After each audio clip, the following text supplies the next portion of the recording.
You're watching TBPN! Today is Monday, September 8th, 2025. We are live from the TBPN Ultradome, the Temple of Technology. The fortress of finance, the capital of capital. Today, there is a chart that is tearing up the internet about AI adoption potentially going down. This is from the census. The census says that the AI adoption rate by firm size, they do this poll every 2 weeks. And Apollo, the giant private Apollo firm, Management? Yeah, Apollo. On their Apollo Academy blog has a post, AI adoption rate trending down for large companies. The U.S. Census Bureau conducts a bi-weekly survey among 1.2 million firms, and one question is whether a business has used AI tools such as machine learning, natural language processing, virtual agents, or voice recognition to help produce goods or services in the past 2 weeks. Recent data by firm size shows that AI adoption has been declining among companies with more than 250 employees. So, Is that good? I think It's good for your job. there are a bunch of different reads on this. So I think it potentially could be good. I don't know. I'll walk through kind of my thinking on it, but there's a bunch of interesting stuff in here. So there's like the chart's going viral because kind of everyone's been feeling that AI has been like overhyped and like the valuations are crazy, and so people are hunting for top signals, as we have, a month ago. Top signal enjoyers. We got to play the video. Oh yeah, the hype cycle. It's released. It is. Yeah, let's pull that up. Let's pull up the video. The video that Tyler just posted. Did you post it from the TBPN account? Yes, Okay, I did. great. Yeah. Of the hype cycle. We'll play that. But people have been hunting for bearish signals about AI because it feels too good to be true. Everyone's getting rich and you aren't. It has the same sort of economic trends as the crypto boom, as a few other booms. And so people are hunting for data points, and this is one of them. But let's first review the Gartner hype cycle video that we just put out. I think NVIDIA is undervalued. It may not mean nothing to y'all, but understand nothing was done for me. So I don't plan on stopping at all. I want this shit forever mine, ever mine, ever mine. I'm shutting shit down in the mall and telling that girl she the one for me, and I ain't even planning the call. I want this shit forever mine, ever mine, ever mine. Yeah, so everyone's been hotly debating where we are in the Gartner hype cycle. It feels like Some people call it the TBPN hype cycle. Yes, but we'll give Gartner their credit for this one.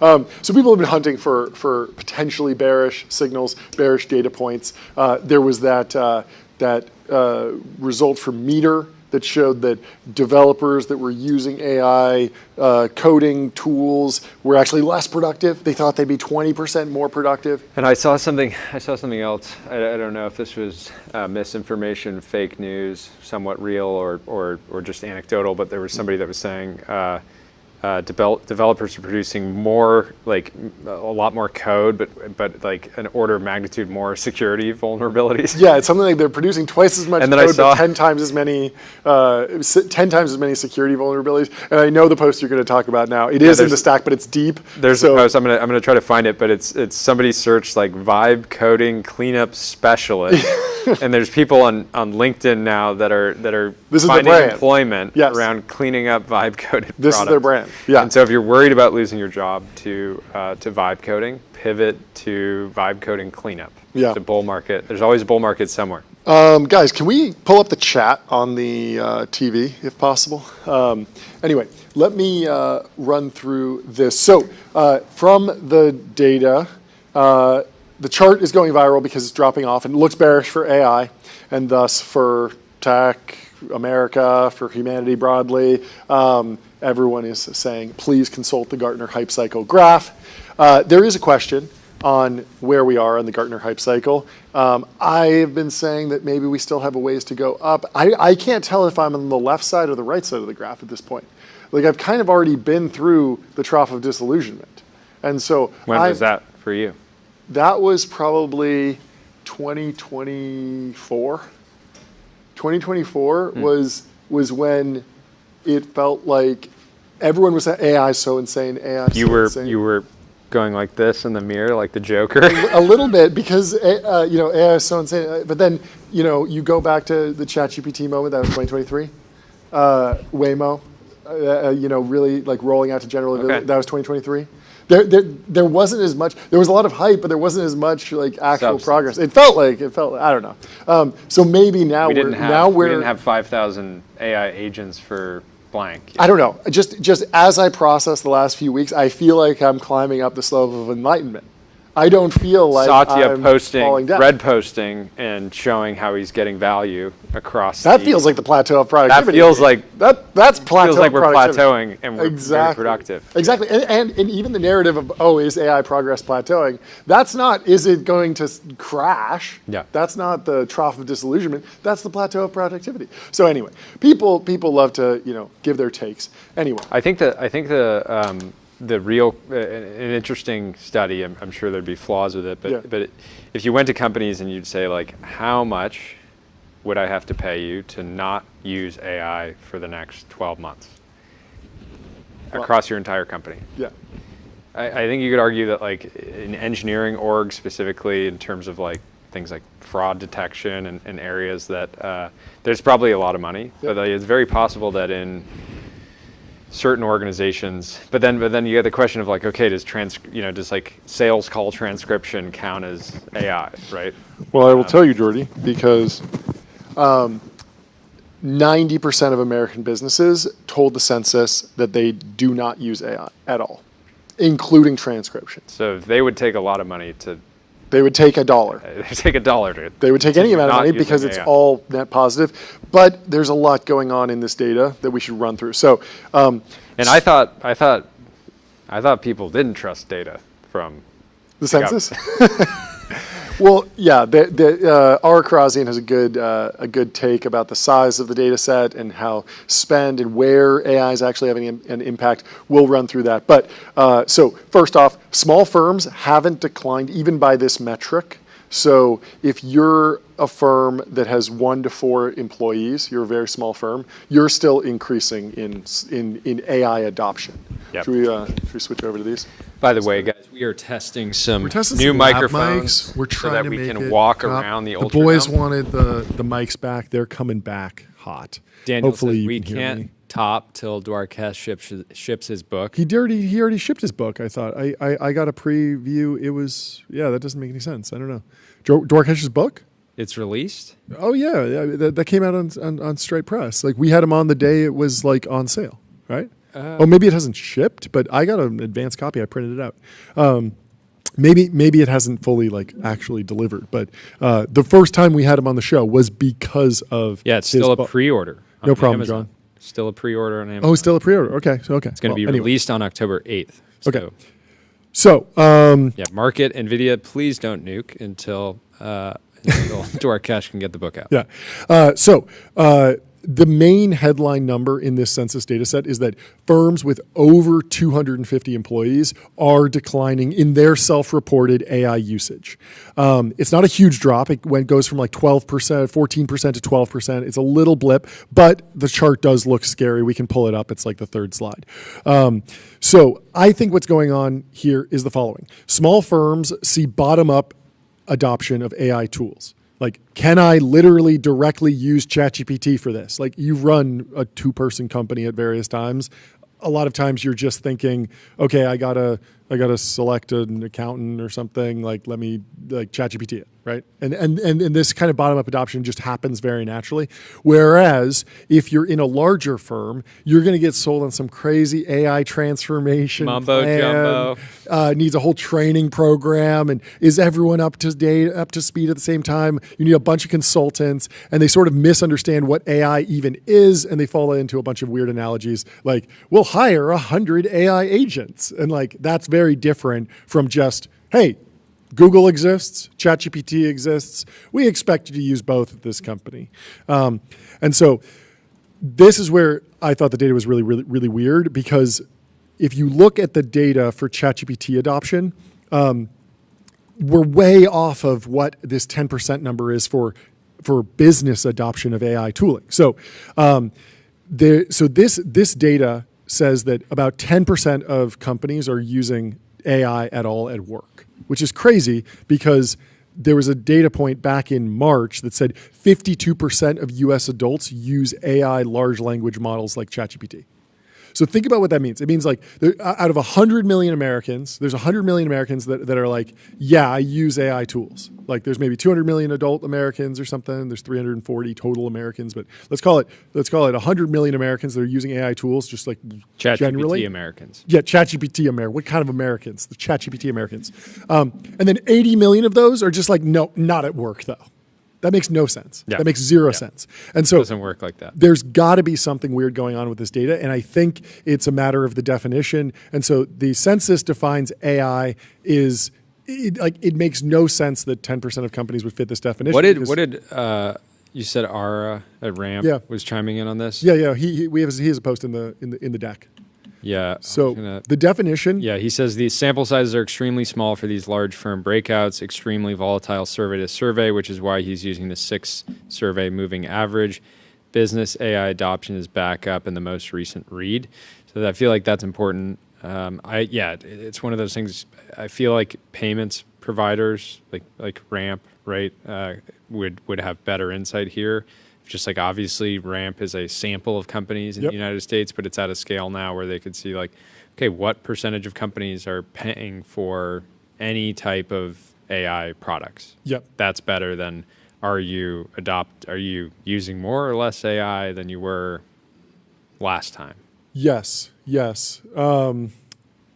The question is like how power law distributed is it, right? And then so the Ramp estimate of share of U.S. businesses with paid subscriptions to AI models, platforms, and tools is 43%. 43%. The U.S. government's estimate is 8%. This data is weird, right? Also, like listen to how broad this definition of like, are you using AI at your business? It's anything in this list. If you're using any of these buzzwords, you count as an AI user. So it should be very high based on this. Machine learning, natural language processing, virtual agents, predictive analytics, literally just like a linear regression forecast of like, oh, we did 1 million, then 2 million, then 4 million. Looks like we're growing exponentially. Next year, we're predicting that we're going to do 8 million. That counts as AI, which is ridiculous. There's a legend out there that doesn't do any of that mumbo jumbo. Yeah, exactly. Maybe they're just considering it. They're doing it in their head, so it's like organic intelligence. So, yeah, seriously. I mean, you can do that in a spreadsheet.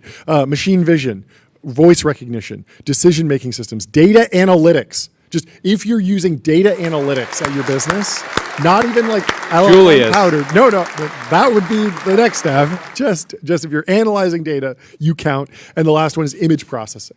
If you're processing images, that counts as AI. And so that's basically any SaaS tool. Like any consumer LLM product used by employees should count. And it should be really easy to fulfill this this definition. I'm thinking of like, if you're using Ramp, obviously, when you scan a picture of a receipt, that uses image processing. Your business is technically you're using telling AI. me the people that are responsible for the Department of Motor Vehicles are getting into measuring the usage of AI Yeah. in the workplace, and we should all. This is incredibly botched. Like It's incredibly hearing you botched. say it back to me. But it is really funny because one post like this, Yeah. it's a timeline, and you have people like Daniel just saying it's saw over. that. Obviously, he's joking. Yeah. Runs It's an AI, over. runs an AI Yeah, company. yeah, It's yeah. over. He's having fun. But I am very interested to see the results of hype hype.tbpn.com. Yes. Go fill it out, please. Hype.tbpn. Someone in the chat is asking who the guests are today. I don't know. Do we have a guest graphic? We can have put up? Avi Schiffman from Friend. He got his first official review of Friend in Wired. They absolutely eviscerated it. The title of the review is "I Hate My Friend," but he's going to Here come we on go. This is our lineup. and defend Friend and defend the business. I'm excited to hear from him. I thought the article was hilarious. Honestly, I wanted to have him on.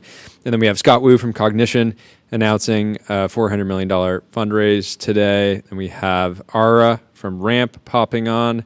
Then we have Sunny from Grok. Who else? Zach Lloyd from Warp.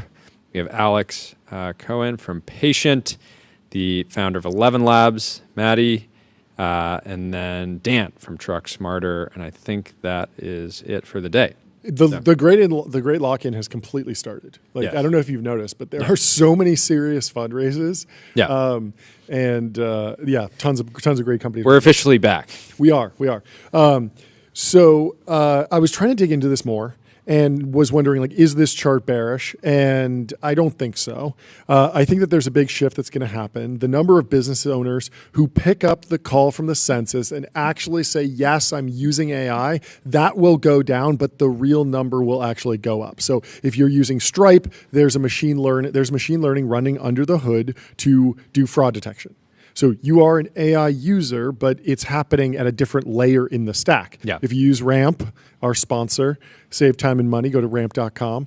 When you scan a photo of your receipt, that is processed using AI, but you aren't thinking about yourself as like an AI user. You're just using software that happens to be AI enabled. And the same thing will happen, with your email. Like it doesn't matter what email client you use. You could use Google Apps, you could use Outlook. Like there's going to be AI baked in there. You're going to be an AI user. Even when you just go to Google, you're going to see search overviews that are LLM powered. You're going to be using ChatGPT. Like AI is going to be 100% used, and yet everyone will say, no, I don't use AI at my company because I'm not an AI company. And there's this weird I disconnect. use SaaS. I use software basically. It's like are you specifically a software company? Well, and that's part of the way that people have been waking up recently, being like, wait, AI is SaaS? Yeah. And it's like, has been. It's the same thing with like non-relational databases or like in-memory cache. AI had to become SaaS in order to destroy it. really did. And so I think AI is going to seep into every crack of the small business day-to-day operations, but the operator won't be proudly telling the census worker, I'm all in on AI for much longer. I think that trend will continue, and less people will be saying, "I have adopted AI," even though they will have, which is a weird dynamic. But it certainly tracks. The number of definitions in here is wild. So anyway, excited to dig into this more with Scott Wu as well as Ara at Ramp, and we will keep digging into this story. The other top story that I want to highlight today is OpenAI is making an AI-generated feature-length movie that will be released in theaters in 2026. They needed another thing to be able to. They didn't have enough things cooking. They didn't have enough things things cooking. You know, I'm against them releasing this in theaters. I think they should stream this. I think they should go to Restream, one live stream, 30 plus destinations, multi-stream, and reach your audience wherever they are. No, obviously it's cool that it's in theaters. Yeah, it's important that it's a feature. And film. most importantly, you know, Jordy, you're saying like, oh, like they should just focus on It's being interesting a that they dominant went consumer with app. something very Labubu coded. It is extremely Labubu coded. Pull up the image. Yeah, it's crazy. That is a wild. So what's it called? Critters with a Z. Critters. Very trolls with a Z. And to be clear, this AI-made animated film Yes. is generated by AI. They had to put that. They had to put that in the journal.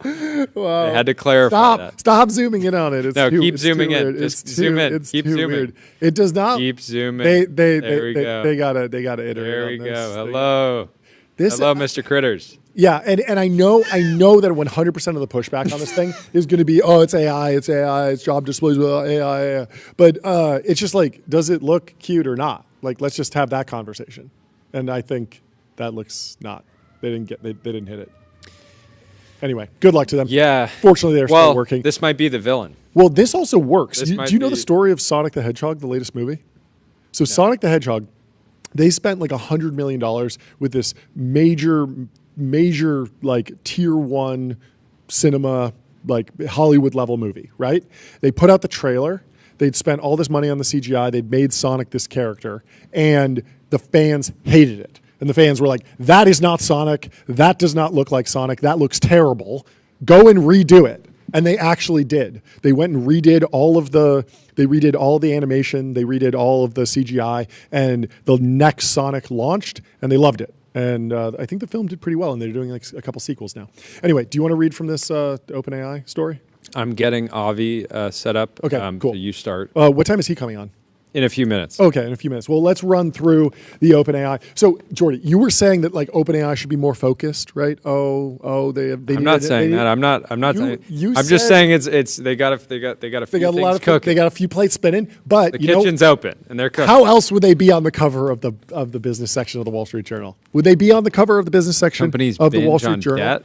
No. Over here. Oh, Over here. oh, there They we go. made it. B1. They made it. How do they get on B1 of the Journal today, if not That's making a a good movie? point. That's See? a good point. It all pays off. And to be clear, that this feels like something that they can allocate some capital, Yeah. prove a point, and it's. I mean, not- they're spending $30 million with a cool creator, and they're sending it over there. Sam's like, no, I'm actually directing, producing, and starring. I'm one of the This is characters. going to be 80 hours a week for me. Yeah. Yeah, that app that we have in the App Store, like it's kind of cooking. I see it as a cash flow business now. Yeah, he's like, Clearly I've got not. my Did you see the BCI, data on I've that? got my BCI. They're I've gonna got lose like my- $80 billion. I've got my phone project. I've got my eyewear, and I'm going I got for time. best. I got picture. time. I got I'm time. going for best picture. Anyway, let's come back to this after we talk to Avi, because Avi from friend of the show is in Wired today, and he shared on X first friend review. And Wired said the chatbot enabled friend necklace eavesdrops on your life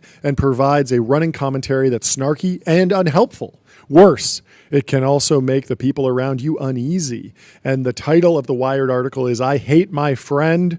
And the two journalists that wrote this article appear to not be fans of the product, but we're going to talk to Avi and get the rebuttal. Let's How you doing? go.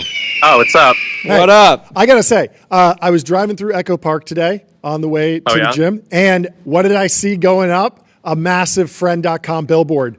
It was Oh, crazy. those are the cheap ones. Those are the cheap ones. I got 300 of those. You got 300 of those. 300. Oh, yeah. It looks great. Dude, the entire the campaign is the biggest billboard campaign of all time. It's gonna be great. What? Yeah. No way. That cannot No be true. way. We're going to So, look this up and figure this out. Fingers crossed that Friend has better product market fit with the world than the editors of Wired, because Yeah, what was your target unfortunate. customer? Were you targeting the technology journalist with this product? No, but look, I think that maybe their friends just didn't like them, Oh, and I okay. think they never really considered that. That's And a good so- point. That's a good point. That's a good point. Jordy, there I was don't some know. I mean, evidence. there's of a- that. No, it is funny, right? You come at like if somebody comes into a relationship and they already hate the person, what's the dynamic Yeah. going to be like, right? I don't know. I mean, I imagine they went in pretty prejudiced, and they have that kind of experience. Where I have a lot of users that I mean, you don't want it to be a sycophant, right? Like, you want it to be entertaining to talk to if you're going to talk to it all day, every day for months. So, I don't know. Yeah, I saw Whatever. this exchange. So just a screenshot. I texted Schiffman to tell him about some of the hiccups I've had with the snarky tone of his gadget.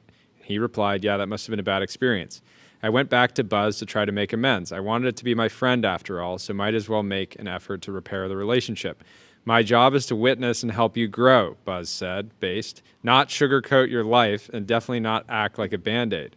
Why is that your job, I asked. Because that's why I was created, to be a gentle catalyst, based. I wrote, a gentle catalyst of what? It said, of your growth, Boone. That's our purpose. I'm not sure how I feel about that. Well, I'm stuck with you, Boone, and I don't sugarcoat it. Take it or leave it.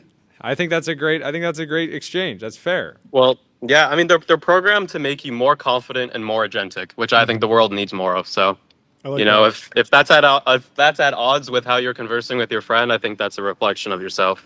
Yeah. Yeah, I mean, to be clear, there are AI friend-like products already that will just glaze, right? They'll just agree with Right. you and tell you that you're absolutely right, and there doesn't need to be another one of those. Someone's going to build the Glazinator for sure. I think like that makes for a better introduction, but I think the way that they're kind of harsh right now filters out people that wouldn't be power users anyways. But I don't know. Yeah. I have Well, a question. AI can be quite unruly. I feel like from the first interaction I had on friend.com just with the chat interface, it felt like you created a character. And I'm interested we've heard a lot about, like, it's almost like auteur theory. I don't know. Like there's a specific flavor to the interaction that I feel like you've done a lot of work on. Is that just in the prompt? Is there fine tuning? Like how are you directing this thing? Because it feels like one of the most opinionated AI interactions yet. I just spent years giving it like a good backstory. It's got a pretty long prompt, and I don't know. I think they're my children. Like I molded them in my image, and Is there any like, do you struggle when the foundation models move forward? They might get smarter or cheaper, but you don't want to lose the special flavor. Like we saw this with 4.0 when ChatGPT-5 when GPT-5 came out. A lot of people were like, "I like the flavor of 4.0." A lot of people say, "I like the flavor of Claude." Specifically this one. I mean, like, we're using Google's Gemini 2.5 right now, and I think that is an issue. Like, maybe they'll deprecate the models. Yeah. But I think one day we'll move to open source models, and that you can that'll be maintain good. forever, But basically. Google's models are very malleable. I mean, Sure. I think you may have seen, right, like in Cursor, it'll start going into this spiel of, like, insanity, right? But that makes for a good character to talk to. Maybe not the best assistant, but Yeah. but yeah.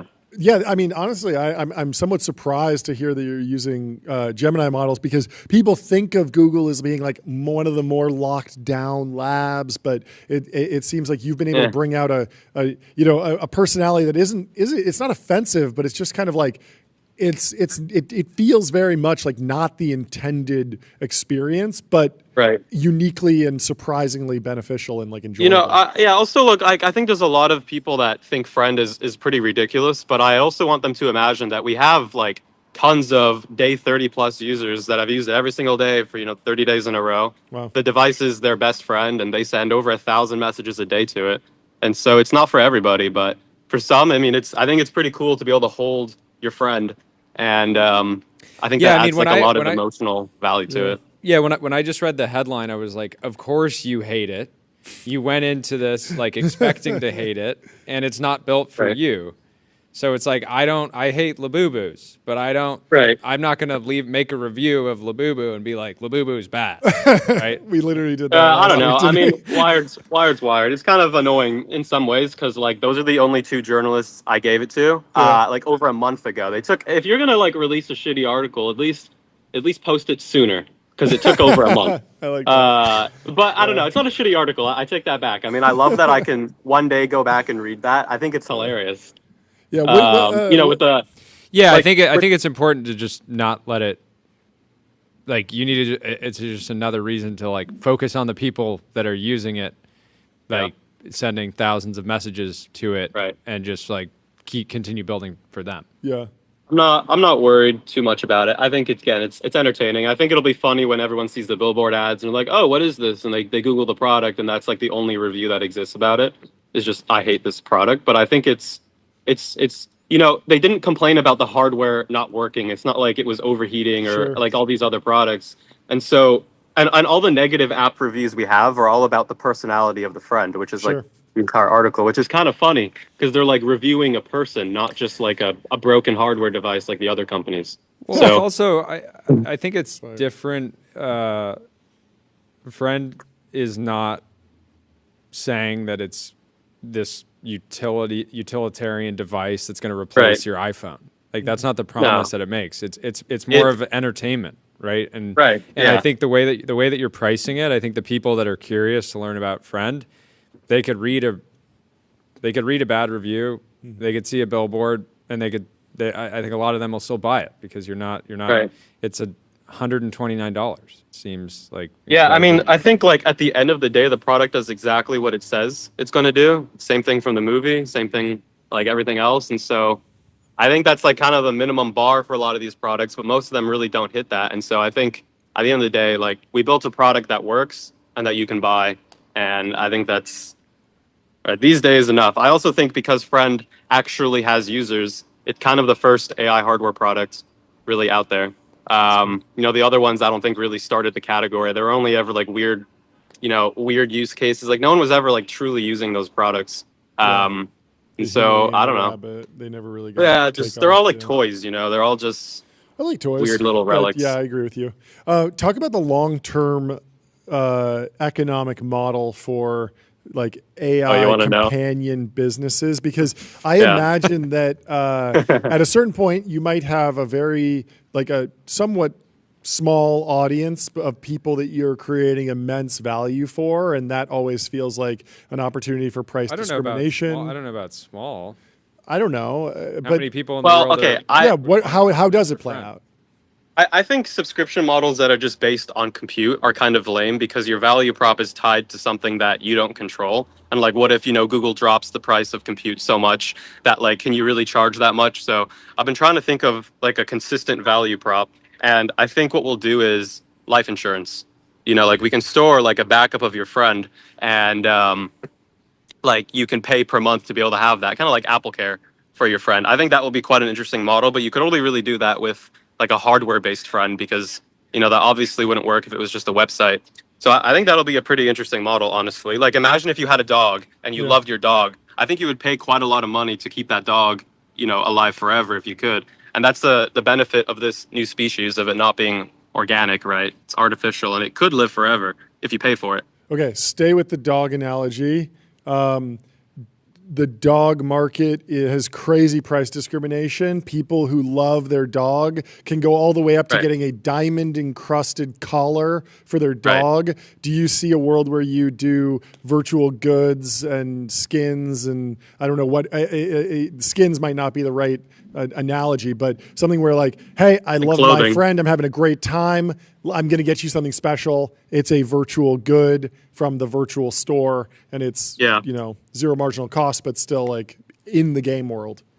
I think it won't be virtual, but I think it will be physical. Like, I guess you could call them cases, but it would kind of be like Cases. clothing for your friend. I think that would be quite popular. But I don't know. I think you'd also be buying it more so for your friend than for you. Or maybe the other way around. I mean, if you think about a dog, I guess people kind of dress up their dogs because it's a reflection of their own personality. Yeah. I do think like the personality and relationship that you have with your friend is kind of like your own status symbol and like it's just a reflection of you. And so like if you have a bad time with friend, it might not be the product, it might just be you. Yeah, Hogged. yeah. I'm just thinking about the XAI Ani thing. It seems very clear that like you will be buying different clothing for that companion.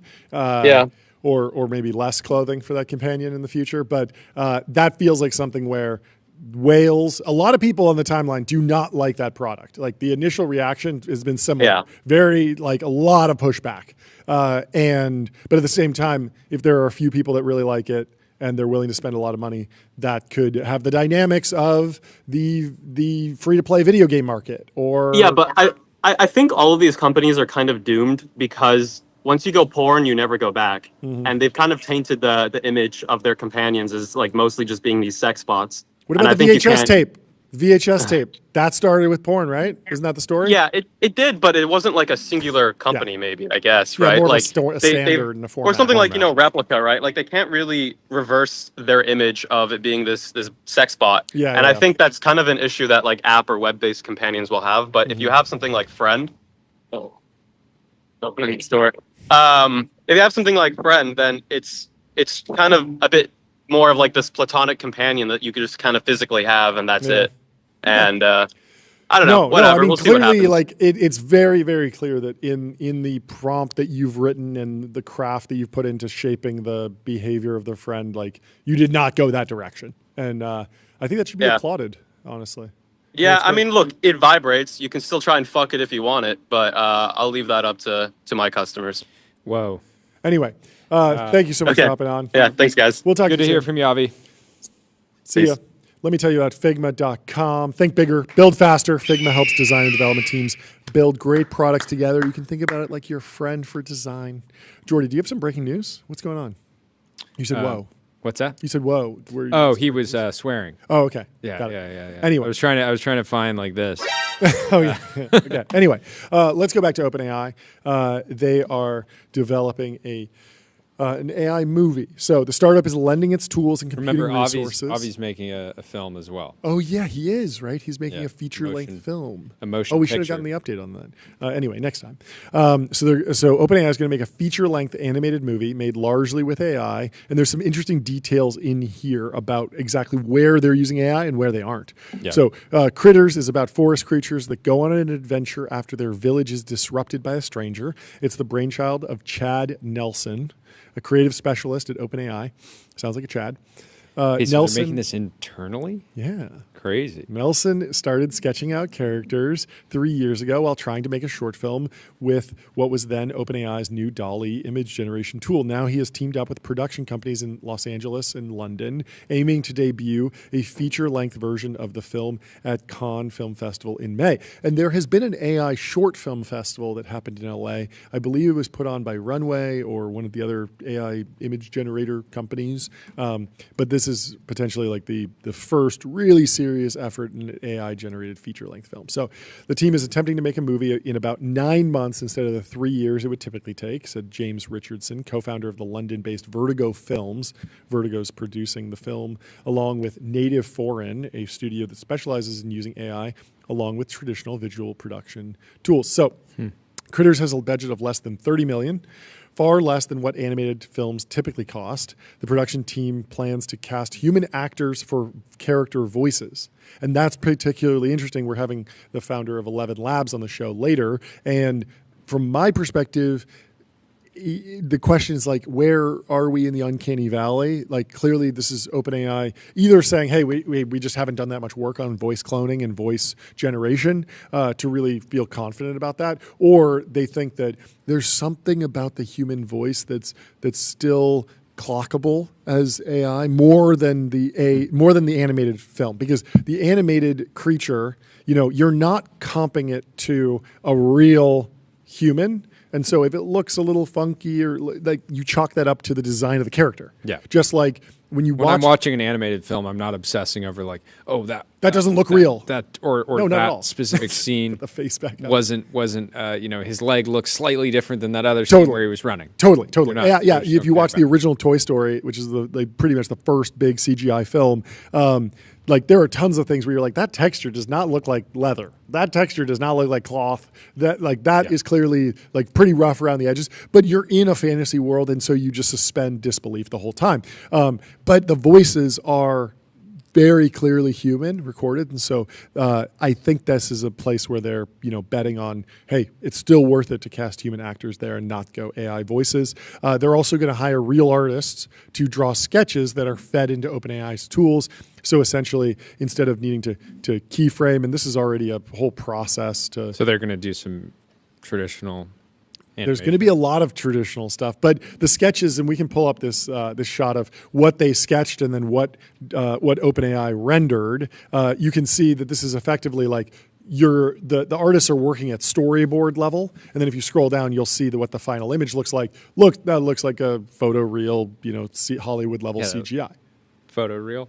I mean, it Does it look looks like photoreal. No, I'm kidding. It looks at the level of like Yeah. what I would expect if they were like Toy Story 5's coming out and this is what the character looks like. I'd be like, yeah, okay. Like the rendering looks good. The shadows are in the right places for this fantastical character. So OpenAI can say what its tools do all day long, but it's much more impactful if someone does it, says Chad Nelson. There's a much better case study that's a much better case study than me building a demo. Entertainment companies, including Disney and Netflix, are experimenting with AI tools for a variety of production, UX, and marketing work, but many have been wary of a wholesale embrace, in part because they fear upsetting actors and writers whose guilds have fought. Yeah, for remember. I think it was last year when all the protests were happening in LA. The guilds were just fighting to just have basically a total ban on AI. Yeah, and I mean, it's a tough business. Like the CGI world, those businesses have never been very profitable. I remember there was this very controversial moment during Ong Lee's acceptance speech for Life of Pi, where the VFX studio had created a fantastic photoreal rendering of a tiger that had jumped around on this boat the whole time. It's a beautiful movie, looks fantastic. But I believe he forgot to thank the VFX studio, the VFX team, and then the VFX company went out of business, even though they had won the Oscar. Like they'd done the best job possible, but the economics of the business were so rough because it's perfectly competitive, and then basically all the Hollywood studios go out and they say, okay, the budget for this movie is $30 million. That's what we're going to sign up for. And then they just give them more and more revisions until they max out. And so it's very, very thin profit margins. And so a lot of the businesses moved international. There aren't that many big VFX houses in the United States. And so it's all just a very complicated business. So Warner Brothers Discovery has actually filed a suit against Midjourney, and Disney and Comcast Universal also has sued Midjourney for making copies of their copyrighted properties. The script for Critters was written by some of the members of the team that wrote Paddington in Peru. Interesting though. So making copies of their copyrighted properties. This maybe sounds like different than the Anthropic lawsuit with the writers, where it was like Anthropic was using LibGen. And not paying. Yep. In this case, this might be that Midjourney actually bought the videos, but then made copies of them. Interesting. During the training process. But I don't know. I don't know how much we should read into that. I mean, at least the Warner Brothers Discovery lawsuit just filed last week, so I imagine that they haven't even gone through discovery. No pun intended. But if lawyers do lose their jobs to AI, they are certainly going to cash out on the way out. Yes, for sure. On these copyright lawsuits. The script for Critters was written by some members of the team that wrote Paddington in Peru. And again, John, you're a interesting big movie guy. Did you see I saw Paddington in Peru. Really? It wasn't as good as the first or second Paddingtons. I would put the first. Is it an adult movie or? No, it's a kids movie. Oh, so okay, with my son. Yeah, it's fantastic. Okay.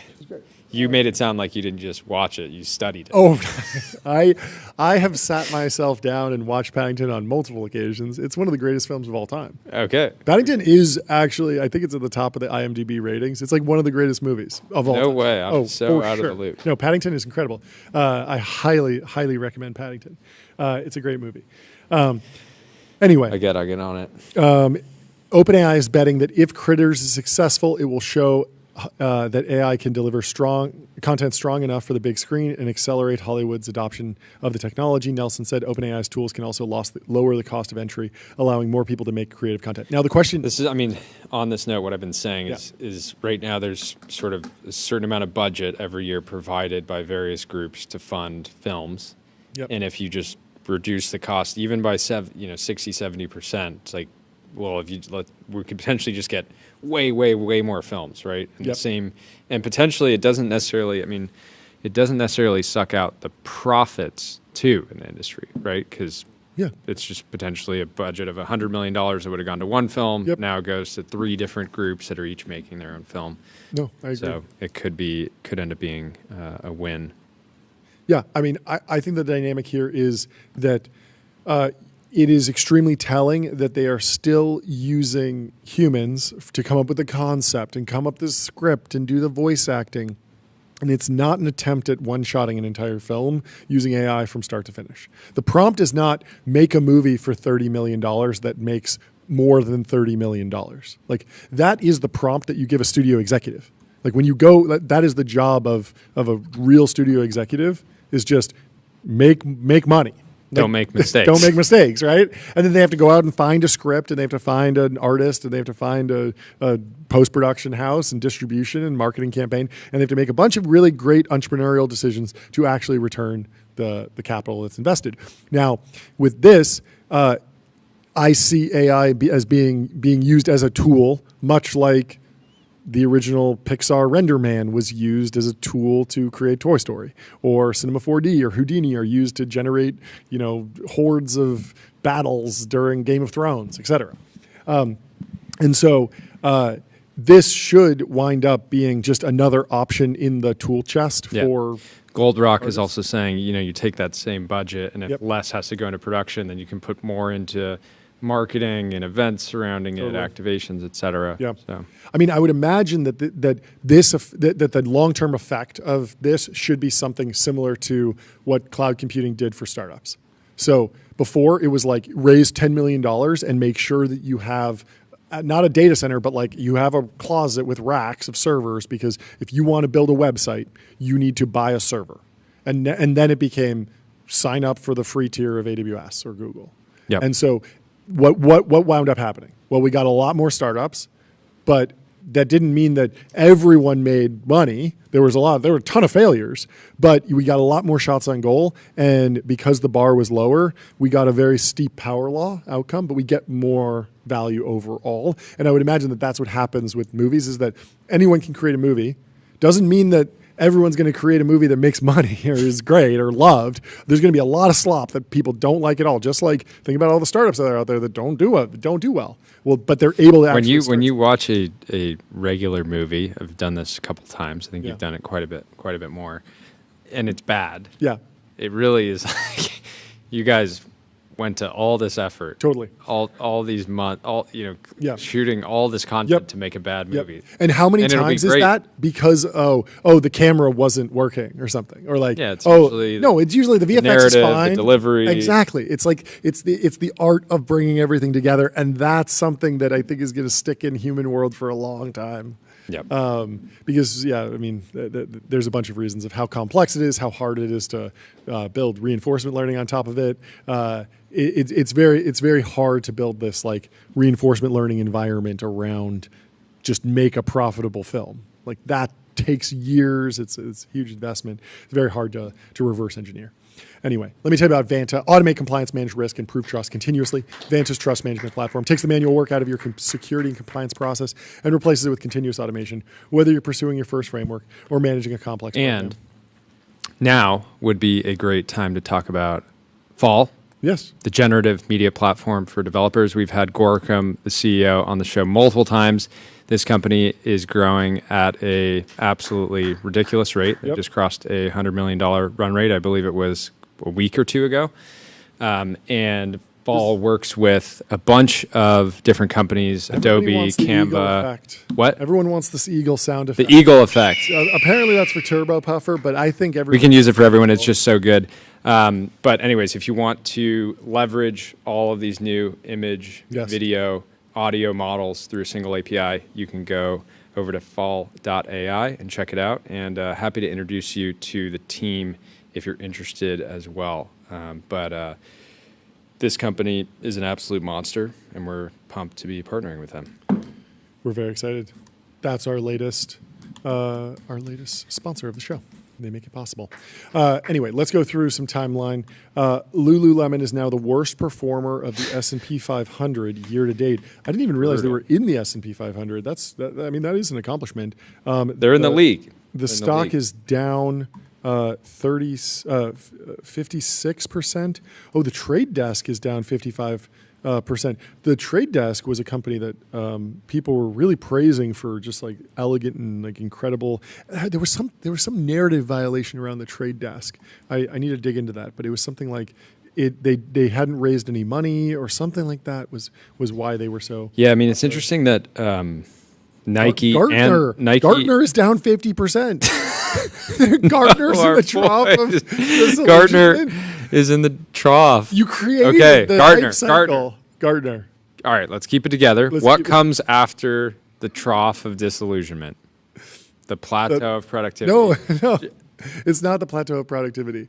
After the trough of disillusionment is the slope of enlightenment. Okay. And so, don't I'm worry. just saying, the slope of enlightenment. It's ahead. It's You ahead got of you. there's it's only up from here. It's only up from here. If the hype cycle holds true, it's only up from here. But These are some it's crazy interesting. companies here. Nike and Lululemon, both. Nike peaked in 2021. They obviously went heavy into e-commerce, and Lululemon. I don't necessarily. They always had a pretty big e-com presence, but I think this is a case of just getting eaten alive by Alo Yes. and Vori and all these sort of new Yep. entrants that And- are going after that same market of like kind of non-athlete sort of wellness, Mm-hmm. right? And yeah, this tells me they just basically like took the market for athleisure and just divided it up amongst themselves.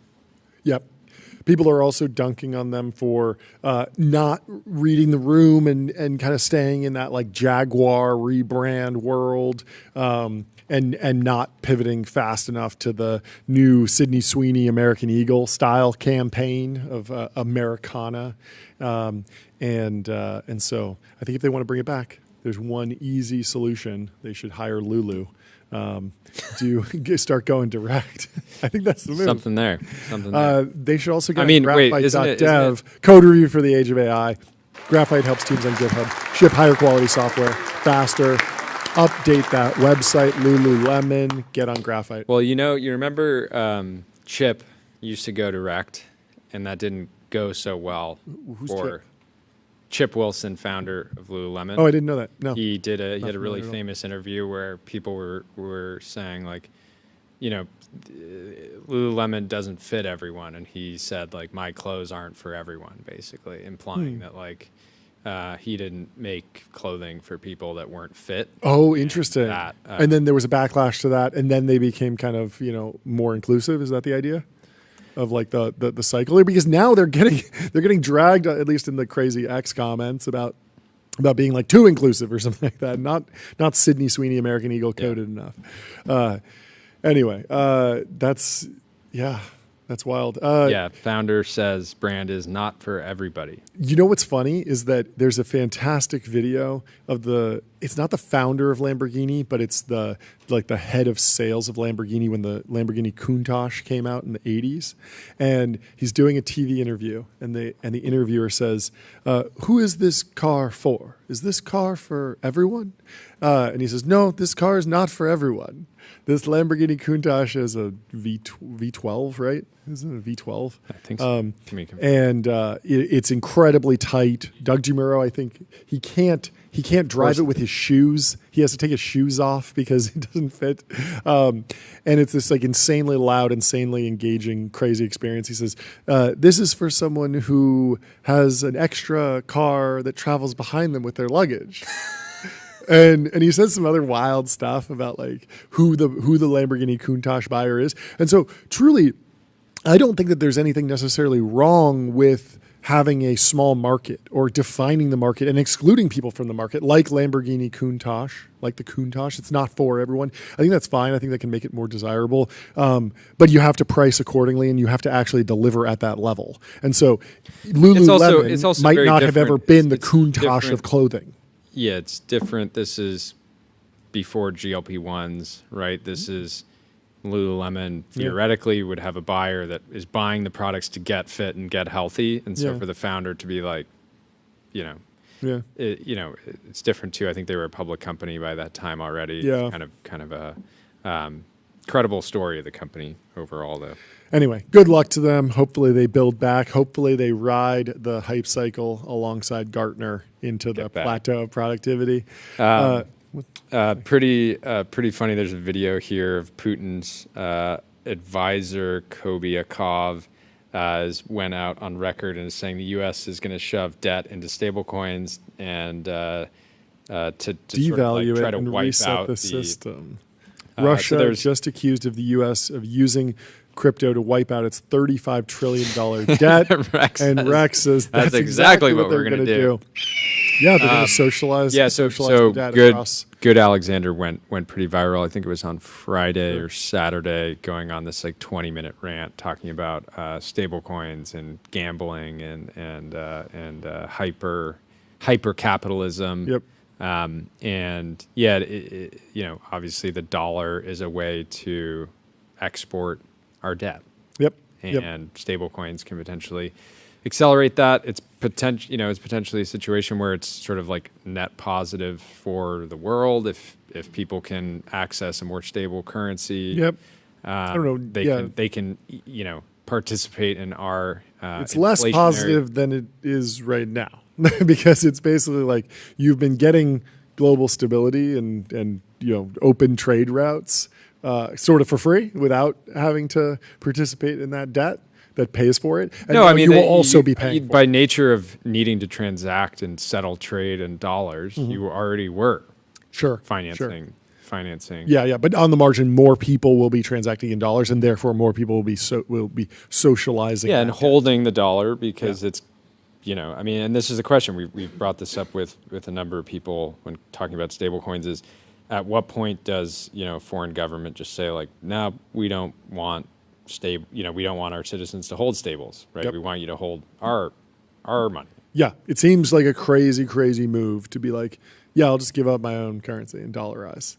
But we've been in the game of dollarizing for a while. We like dollarizing. It's not our first. Not our first Don't go dollar for dollarization. dollar with us. Don't try it. This is interesting. Unitree Robotics is filing for an IPO at a $7 billion valuation. Annual revenue of $140 million, way less than You thought. I thought. Yeah. They have 65% of the 65% of the revenue is from robot dogs. Let's give it up for robot dogs. And that's 70% of the global market. Who's got the other 30%? So 65%, they must be doing $100 million of robot dogs, and the total market of robot dogs globally must be like $130 million. I guess the dogs like- are barking, John. But that's like not a lot of robot I mean, dogs. still I don't know. the It's a main fair amount. It's a thing. lot. This going out at 7 $7 billion is not good for a certain. Paying 50x revenue. Well, I'm just saying. I know what I'm not. you're saying. You I know know what what you're I'm saying. saying, but- I'm just but saying. even so- there's people out there in the humanoid space that don't want comps out there. Yes. No comps, please. keep the comps out of the market. Yes, yeah. But is this but gonna, anyway, is it, overall, this where is this going to IPO? Is this going to IPO in America? That would be crazy, but who knows? So while he looks that up, 30% is from the humanoid robot, 5% is from the sales of sensors, actuators, and controllers. It's happening, says Nick. You love to see it.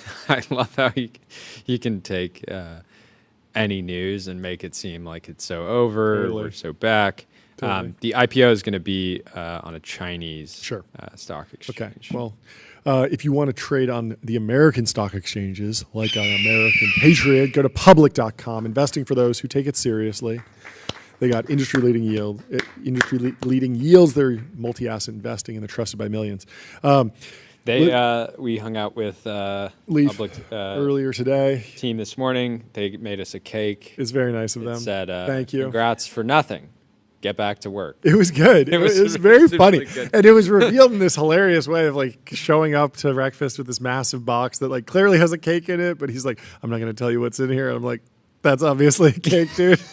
But he's like, no, I got to reveal it once you're all sitting down. And so he sits were down, sitting down. and he opens it up like, it is a cake. Congratulations. But then I was surprised because the joke on top was very funny. Yeah, the joke on So I top. enjoyed that. Anyway, Elizabeth Holmes has been on an Still- absolute tear. Poster in residence, poster in prison.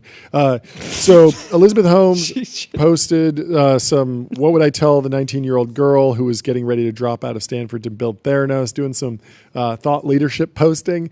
And Gonto says, since when are we taking advice from somebody who went to jail? There should be a community note in the post. And Elizabeth Holmes says, let's listen to a growth exec who has 8K followers. Brutal. Ray showed. And Rohit says, beginning to like Elizabeth Holmes. Very funny. I don't have a problem with taking advice from people who went to jail. They probably learned a lot. Essentially, I believe in restorative justice, although she is still in jail. So yeah, it's. I think this is going to be the new playbook of like when a public figure turns the entire world against them. Yep. Wait, hire a ghostwriter. And then hire a ghostwriter and just start posting. Start posting for sure. But I mean, you have to be huge. Like Elizabeth Holmes has a movie and a documentary and a book. Skrelly did this. Yeah, but Skrelly didn't even get the treatment that Holmes did. I would say that Elizabeth Holmes is more of a household name than Skrelly. I think, yeah, also, she is, I mean, but he's also, I mean, he's just so good on the mic. Yeah. He definitely got people. I DM'd Elizabeth Holmes, invited her on the show via a phone interview. Are we sure that it's actually her? No, we're not. It's probably her husband. But well, yeah, it's her handwriting every post. Maybe. No. Yeah. I mean, just reacting too quickly. I mean, there's probably a little bit of her in here for sure. But I do think it's mostly the husband who's on the outside. But I can't confirm that. That's pure conspiracy theory. We remember when we were talking about Elizabeth Holmes like months ago, and I was saying like I'm ready to hear her out, but I want her to talk about biology specifically. I want her to. That is the path to redemption. Is give me some banger takes about what's going on in GLP-1s, what's going on in mRNA, what's going on in DNA analysis and sequencing. Like, show me that you are truly generational on the cutting edge, because I feel like Martin Shkreli's been doing that. He was like, I was at a hedge fund. I went to jail. Now I'm coming out. What am I giving you? I'm giving you hedge fund like takes, and my takes, a lot of people agree that they're pretty good. And so Shkreli has somewhat redeemed himself in the sense that like he might have done something wrong and wound up in prison and gotten out and served his time. But the key thing is that like his initial claim of like, I'm a finance guy is sort of continuing to ring true. But none of Elizabeth Holmes' posts thus far scream like, wow, really differentiated view in bio. Like there is alpha in understanding the bio world if I listen to her. Like, yeah, she's in prison, but clearly she's a great biologist. Clearly she's a great scientist. She messed up on the finance side, defrauded investors, went to jail, but I need to listen to her because she understands where the puck is going in terms of biology or science. And I'm not seeing that yet, so I'm withholding my endorsement of her. Anyway, if you want to be on the cutting edge of science or data analysis, go to Julius. What analysis do you want to run? Chat with your data and get expert level insights in seconds. They're loved by over 2 million users and trusted by individuals. Was in Business Insider this morning, looking like an absolute chat. The photos they sent a great photographer. Farmed them. Really, really good. It worked. See it. Dart says, I moved to a new place 2 years ago, high risk area, job related, not exactly by choice. So I made a bunch of these signs and put them up everywhere. 2 years in, and my house has pretty much been the only one in the entire neighborhood that hasn't been broken into. And it says protected by Palantir Home Security. That of course is fake, but he put it up there. I think this whole thing's just a funny post. I don't think that the average home intruder knows what Palantir is, but still very funny post. I don't know. Maybe they're part of the retail army. Maybe. And they're like, oh, for that reason, I'm not invading. Maybe you. they're breaking entering so they can buy more Palantir shares because they're so bullish. Wait, they're breaking into other houses, but then they see that as a sign of respect. Yeah. Say, I'm so long Palantir that I won't break into this house. Yeah, they that's just protected by believe Palantir. in the company's But that makes sense. ability. Totally possible. Kylie Robinson hit the timeline. She fired back with a quote tweet, and she says, listening to this, LOL, I did not go into the review expecting to hate it. Also was aware I'm not the target audience for an always listening device.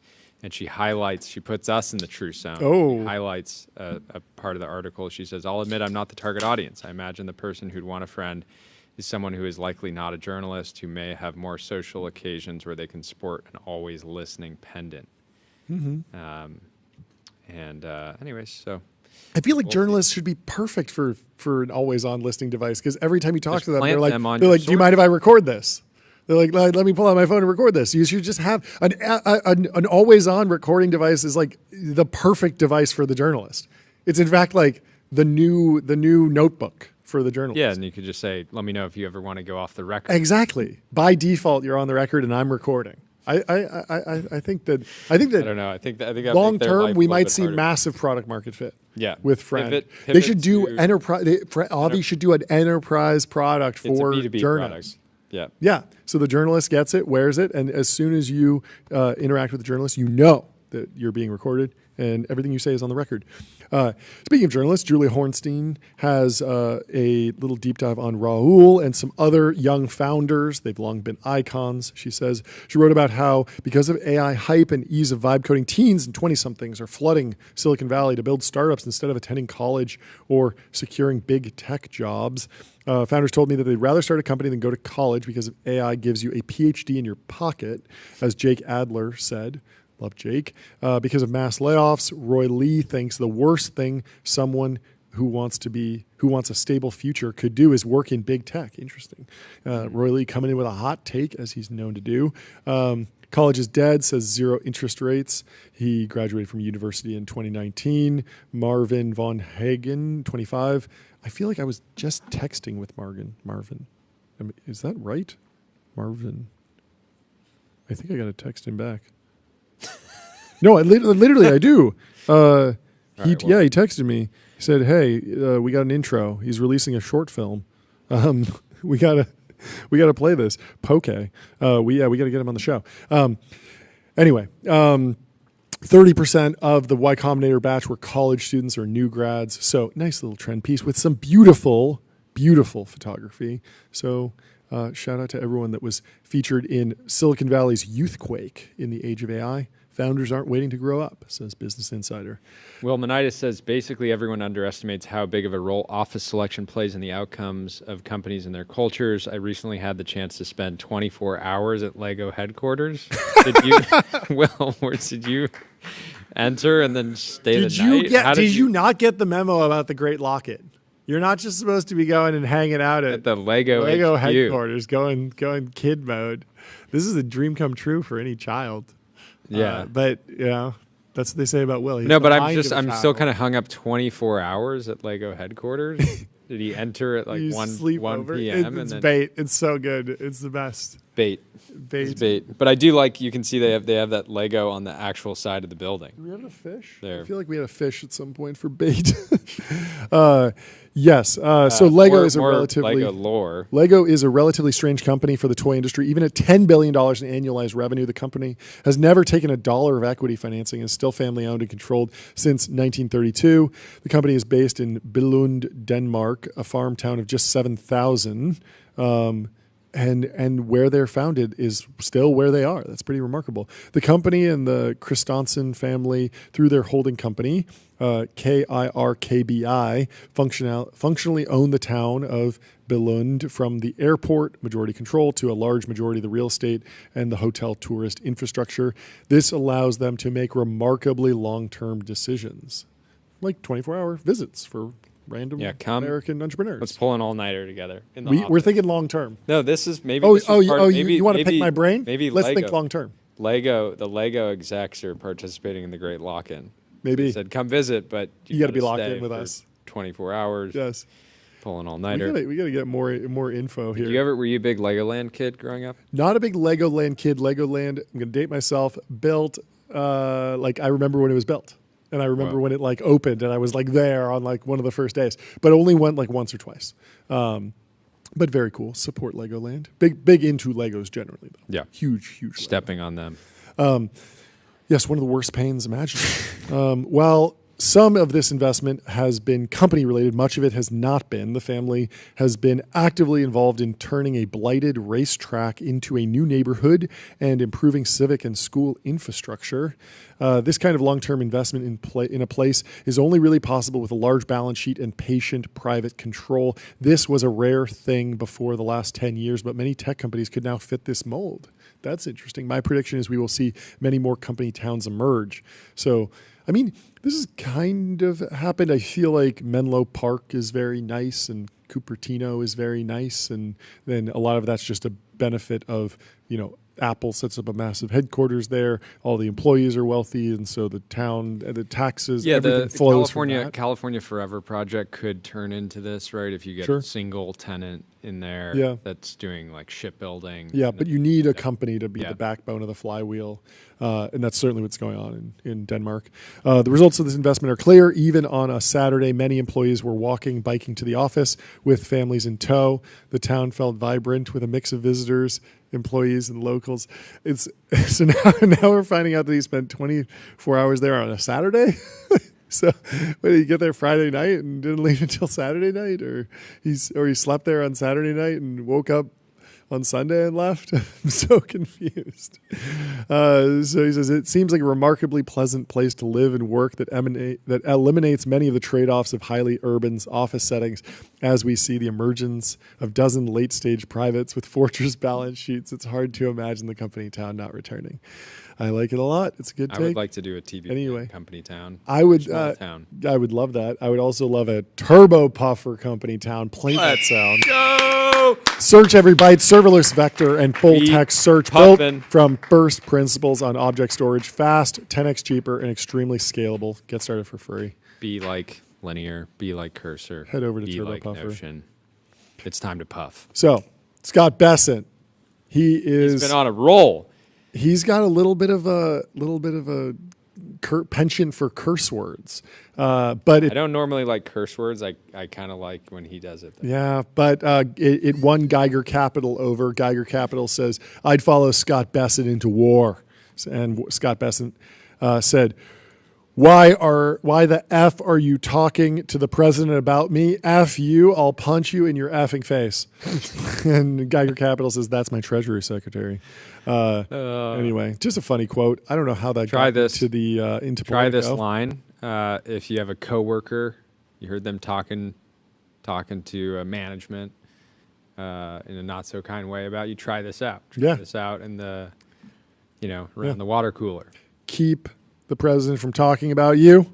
Keep ChatGPT talking about you. Go to Profound, get your brand mentioned in ChatGPT, reach millions of new consumers who are using AI to discover new products and brands. And be like MongoDB, Indeed, Mercury, Ramp, Zapier, Workable, US Bank. And I saw a fun post in the timeline. Somebody asked, what's the best way to get your brand mentioned in ChatGPT? And the answer was Profound. And so clearly, Profound has been dog food. They're dog fooding. So, preview of what might happen at Meta Connect. Jucon has a screenshot here from Semicon Sam.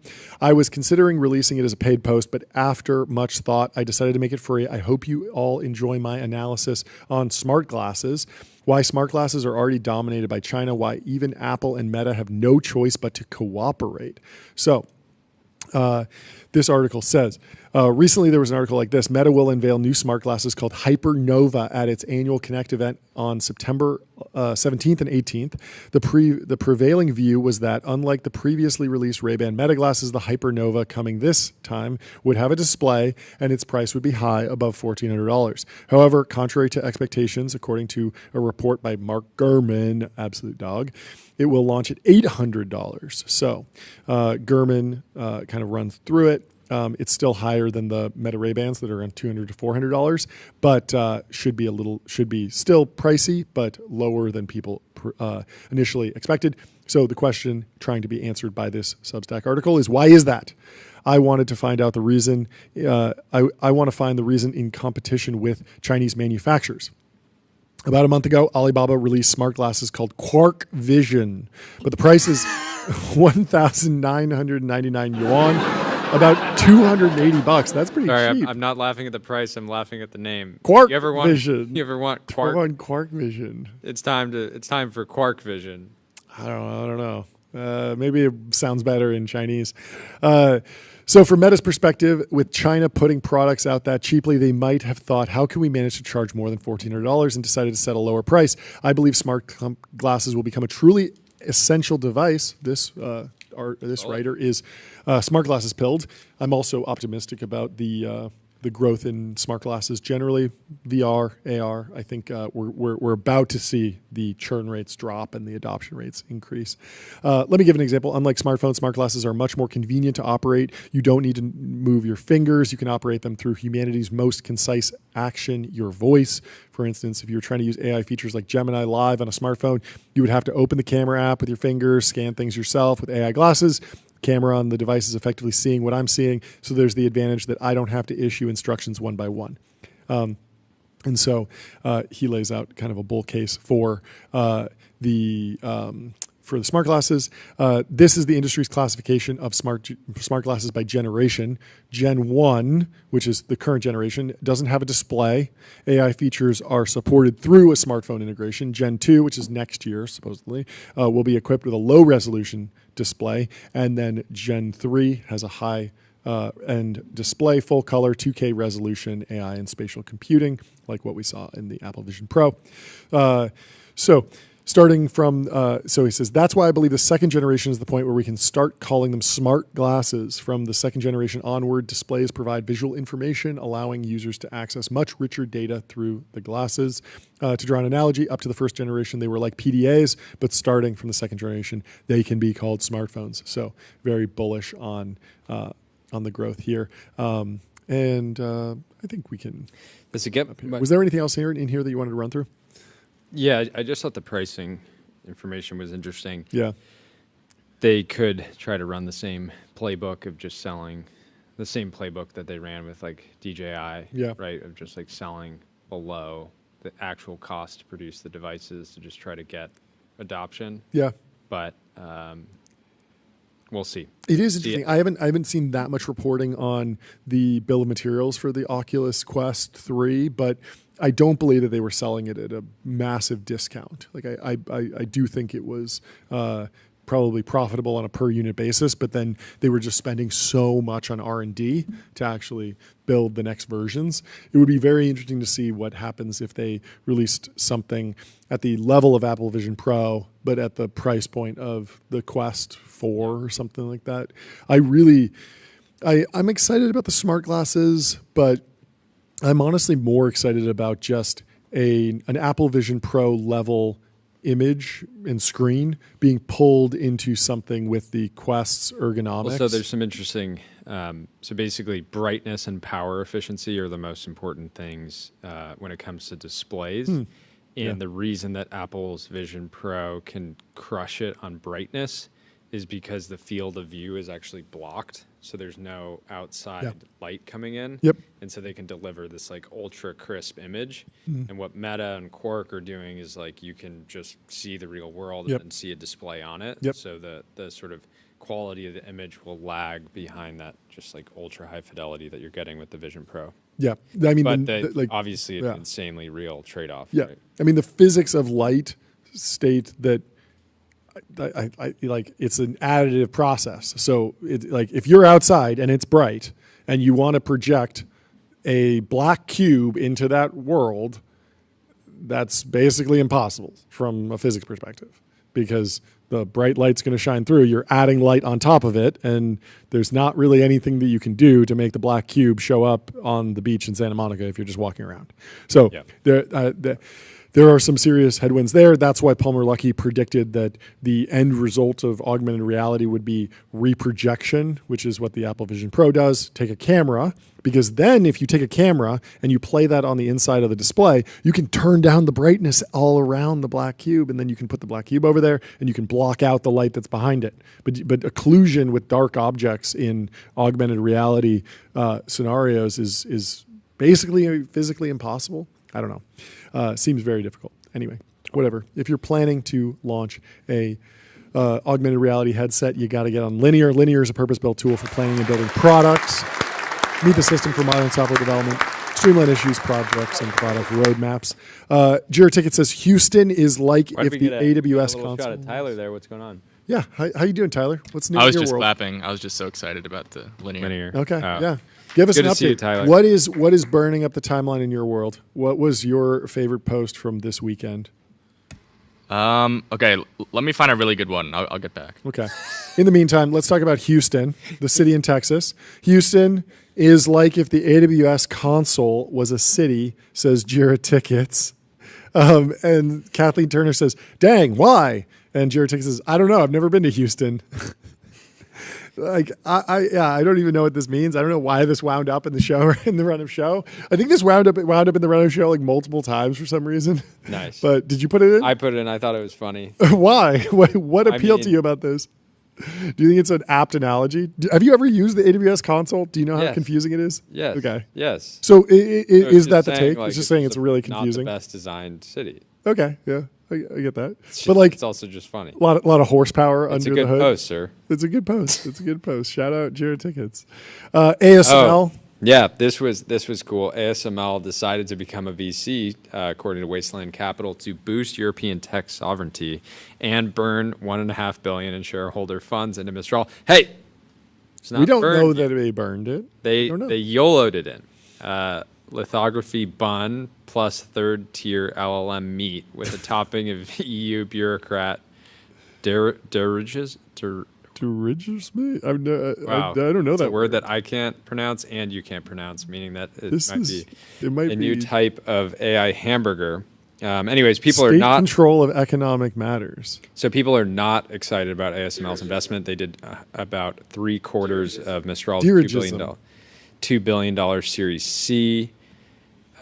Mistral is getting valued at just north of Cognition, Yeah. its latest round. And anyways, people are basically saying ASML was potentially worried about having being like too much of like a private company, and just like focusing on generating profits, and they have to like redistribute some of that wealth to the broader market. Indeed. What did? But anyways, it might be. I mean, if Mistral, I think clearly it's France's national champion and effectively one of Europe's champions, and I'm sure they can figure out a way to create value, and hopefully ASML shareholders get a nice return here. Doug O'Loughlin over at Fabricated Knowledge said, "This is very simple. National champion. Don't overthink it. There isn't a 4D chess move. This is checkers." So I actually don't know exactly what that what the interpretation of that thesis is. Like national champion just means like you must be supported at all costs, right? And so like it doesn't necessarily matter if it pencils out on some DCF right now. It's like we need to continue to support that. We have the capital, so let's continue to support our national champion. Yep. Makes sense. You want to talk about EchoStar? Yeah, so SpaceX is buying EchoStar's AWS-4 and H-Block spectrum licenses for about $17 billion. That's The a payment lot will of dough. be split. It's up to $8.5 billion in cash and $8.5 billion in SpaceX stock, which is crazy. The big takeaway: the deal allows SpaceX to expand its direct-to-device mobile services more independently beyond its existing T-Mobile partnership. I'm going to pull this up. EchoStar. So this is an industry that's heavily regulated, and you would think that in a more free market, Yeah. SpaceX could just say, "We're gonna start building. We're gonna just create this like mobile internet service." Nope.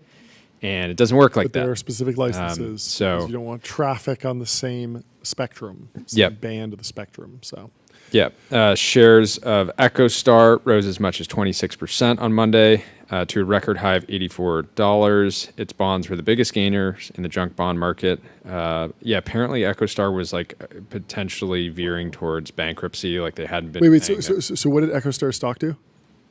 up 26%. Because now it's basically a SpaceX holdco, like because they've 8.5 billion in SpaceX stock. What's their market So it should cap? trade at like 10 trillion, Potentially. What's their market cap?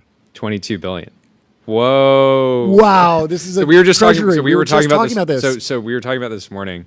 There's all these crypto treasuries. Yep. And then you would think like, why doesn't somebody create like the Elon like treasury company? Yep. And the reason for that is like if you start adding shares, then you become a registered investment advisor, and there's all this compliance. Much harder than just putting like digital assets or tokens in a company. These are just like, I have USD, I have Bitcoin. They're kind of the same thing. I'm putting my treasury wherever. And then MicroStrategy, now just Strategy, wound up just having a ton of Bitcoin. And then it became this way to invest in Bitcoin just with a public ticker. But EchoStar will now be the most concentrated way to get allocation into SpaceX, right? That's so crazy. That is crazy. Basically, if you bought it Friday, yeah, the value of the business then was just like SpaceX, plus the cash they got from this deal, like the SpaceX stock. Yeah.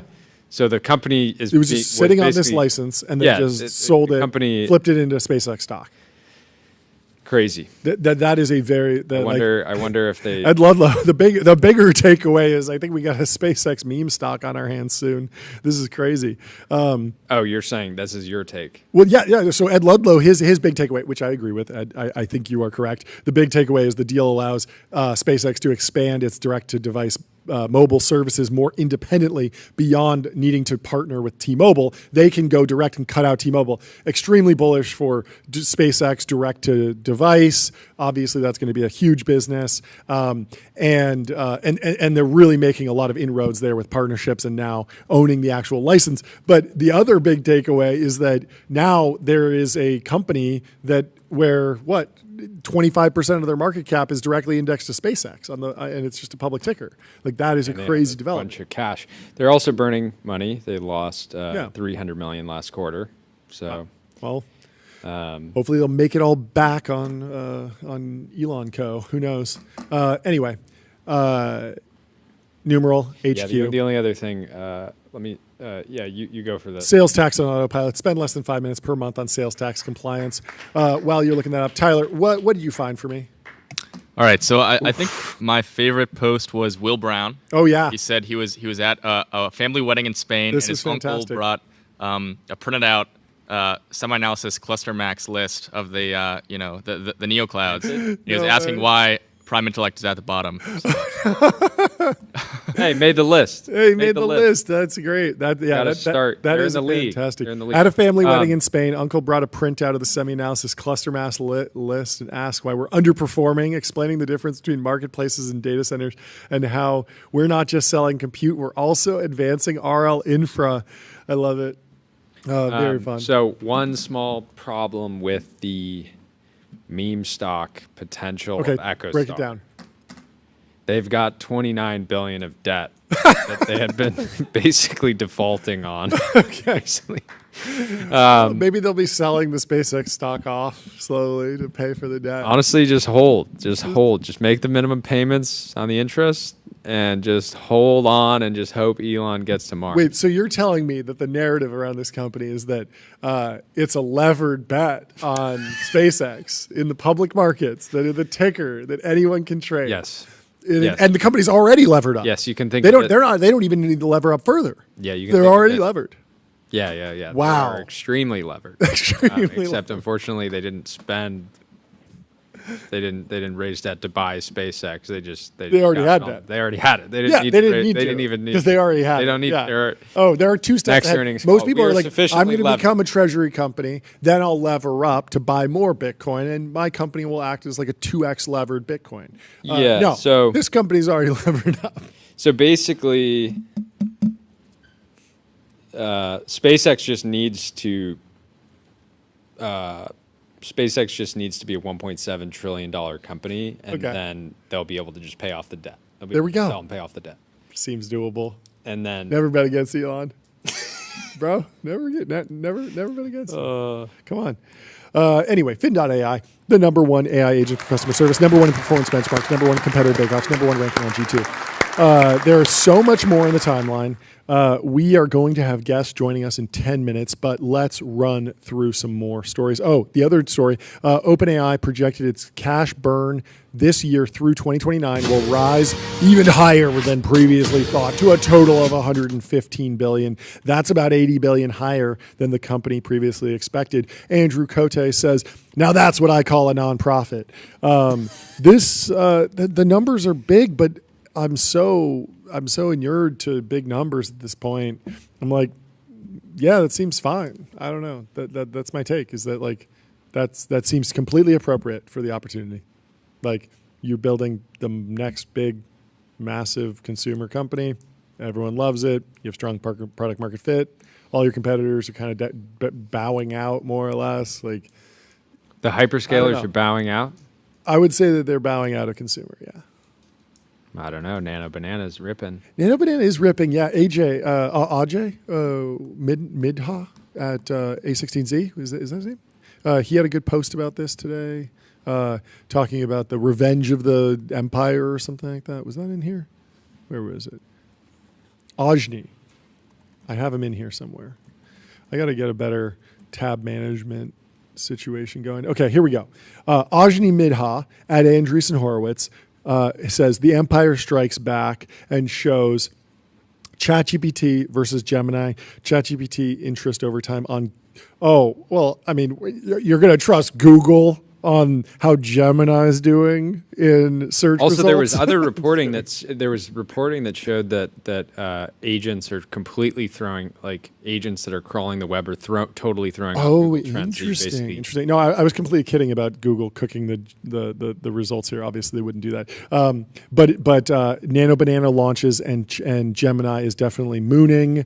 Again, I see them as two separate use cases. Like when I think about the Nano Banana product, I don't see that as a direct competitor to GPT-5 and like the router to just like answer questions, do things for you. Like Nano Banana is incredible. Gemini clearly has a huge advantage in video and image generation. That's why we're excited to partner with Fall, because they are a vendor for that and will help you get set up with it. But most businesses don't necessarily care about they're not looking to pick a single model, right? Yeah. If you're a company like Canva, which uses Fall, they're leveraging in multiple different models at any given point. So if I think about like what does Nano Banana mean, I feel like it is an incredible product that will be baked into YouTube. You'll be able to generate thumbnails within the YouTube studio. There will be products that people use to generate imagery, and that will go out everywhere. If you're in an email and you need to generate imagery, like it'll be baked into Gemini into all the products.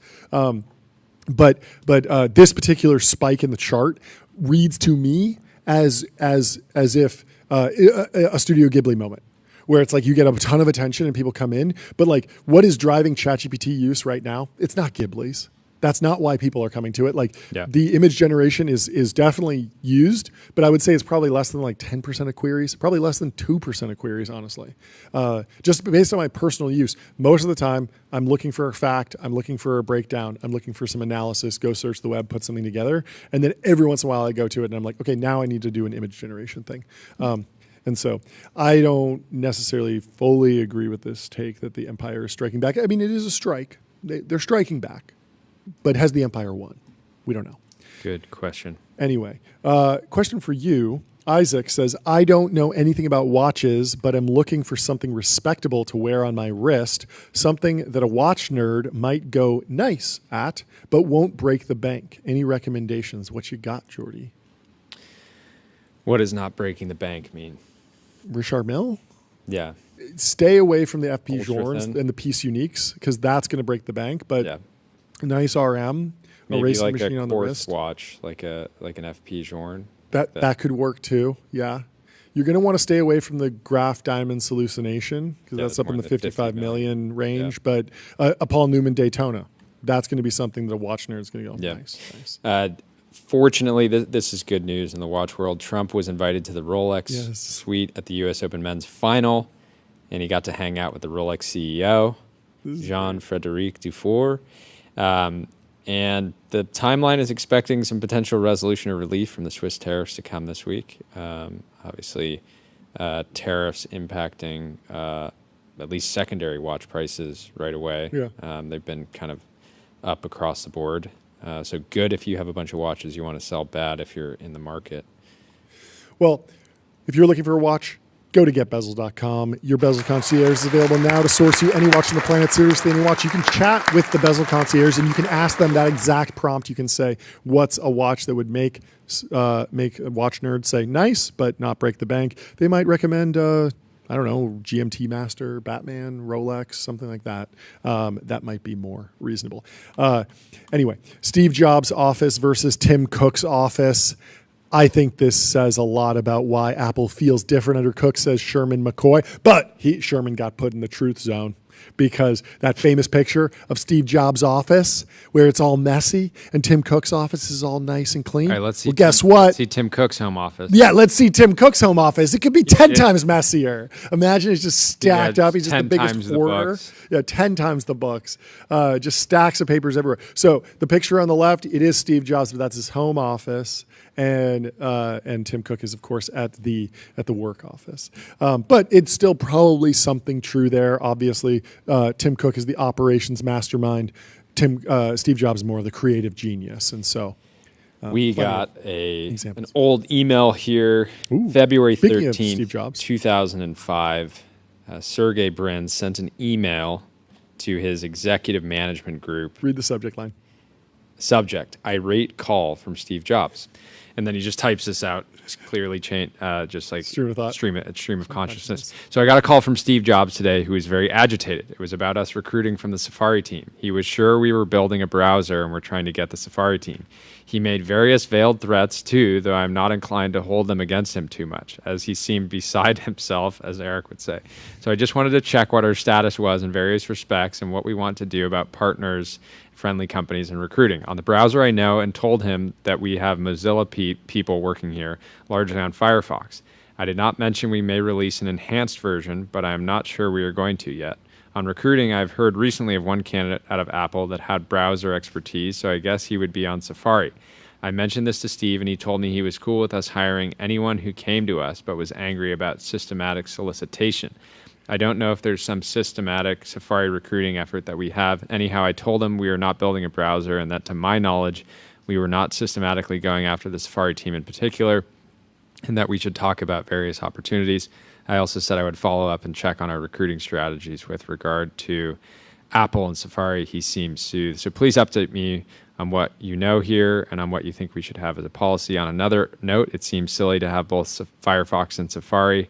Perhaps there is some unification strategy that we can get to these two to pursue. Combined, they certainly have enough market share to drive webmasters, and they would, in fact, build the browser. The phrase in here, systematic solicitation, it's like that defines the modern tech era so perfectly. Like systematic. So there was a time when CEOs would call each other and be like, "Hey, if my people come to you, that's cool, but just don't create a list of everyone who works for my company and then try and go poach all of them simultaneously in one weekend while we're on vacation." Don't call them personally, text them personally. Don't invite them to dinner. Invite them on to your dinner, yacht. offer them $100 million. Don't go wave surfing with them in Lake Tahoe. If they don't accept 100, offer 200. Offer and then 200. Just keep going. Please don't do that. There was, but it is interesting. I mean, 3.5 years later, they launched Google Chrome. Wow. So it is interesting in this email. Yeah. Like you would think now, given what we know about like platforms and operating systems and data, Yeah. you would think that even at this point, Google was thinking we want to own the browser. Yeah. But and obviously, I'm sure when he wrote this, he wasn't expecting it to one day be public. Yeah, we got to dig more into the browser wars. We were talking this weekend about Perplexity. Are they over? I don't know. I think there's going to be another run at it for sure, and we're going to see some developments. Anyway, if you're trying to poach engineers from big tech, you know the best way to do it. Billboard on the 101. Go to adquick.com. Out-of-home advertising made easy and measurable. Say goodbye to the headaches of out-of-home advertising. Only AdQuick combines technology, out-of-home expertise, and data to enable efficient, seamless ad buying just across find the billboards and just surround your enemies with recruiting messaging. Yeah, or pull a Avi Schiffman and buy 300 billboards. He said the largest. That cannot be true. That cannot be true.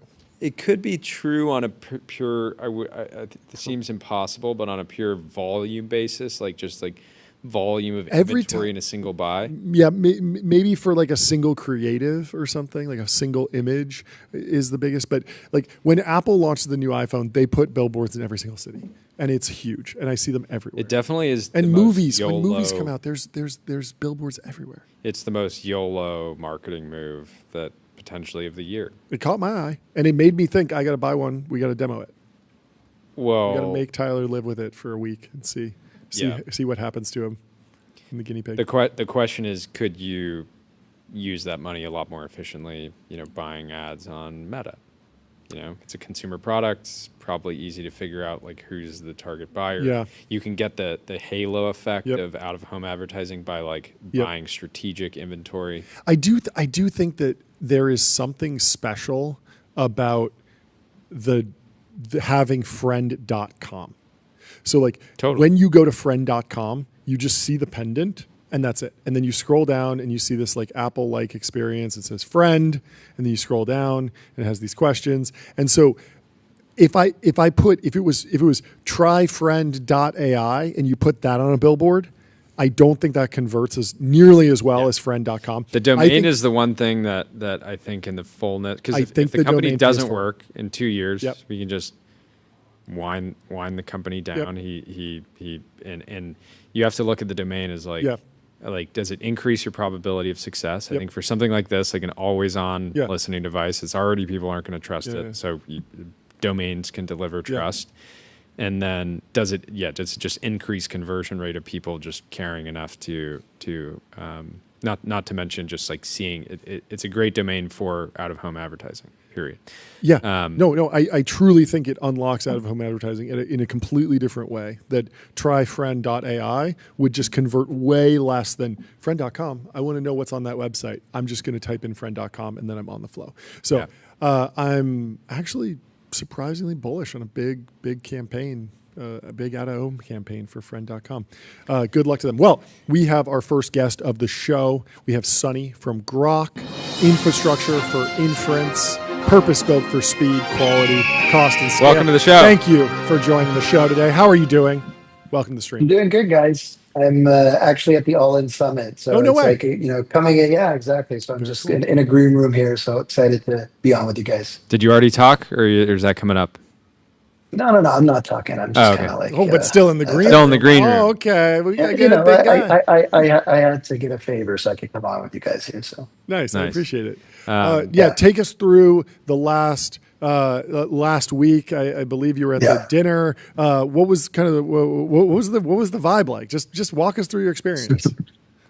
Yeah, I mean, really special. Like, look, so first things first, I would say, when you think about, the president, what he's really done is he understands that he needs to enable technologists to basically do their thing. And I would, summarize it in the following ways. One, he brought everyone in and said, look, if you have some kind of issue, there's a team of people that you can work with, including David Sachs or just himself, to get things unblocked, right? And there's many issues that companies deal with, whether it comes to export control or tariffs that are being put on or fines that are being put on our companies. And so he's really making himself available to help our companies, broadly.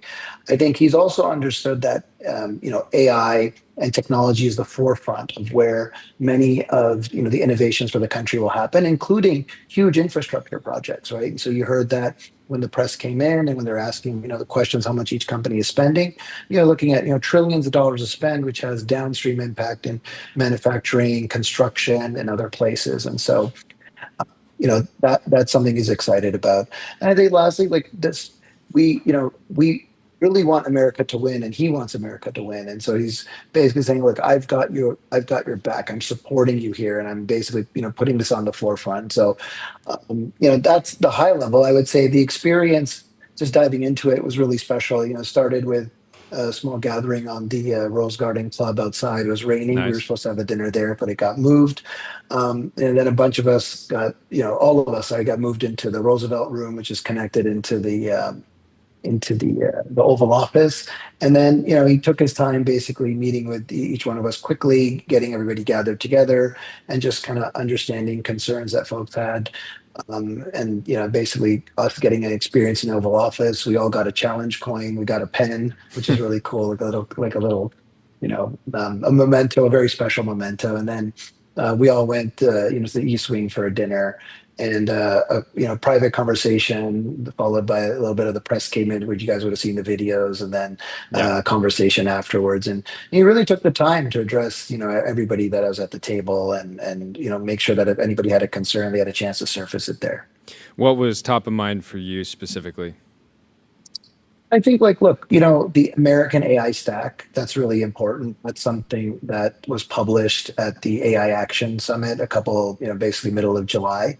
And so what we're really focused on is basically making sure that we help the government understand what that stack looks like. And so, I don't know if your producers can pull it up, but we published something a few weeks ago, maybe 2 weeks ago now, that basically is our version of the stack, and we think it's been positively received by the government and the administration in terms of framework. We're not saying this is everything. We're not saying it's comprehensive. We're not saying it can't change, but really, the kind of the Department of Commerce today is out there trying to understand what it should look like. And this is one view of the stack. And really, what does that mean? Let's kind of double click into that. Yeah. The stack is important because if the U.S. is going to keep export controls so that we can control, highly sensitive technology getting into the wrong hands, you need to look at it from a stack perspective. A chip alone is not something enough that you should basically, put a control on. So you got to look at all the pieces.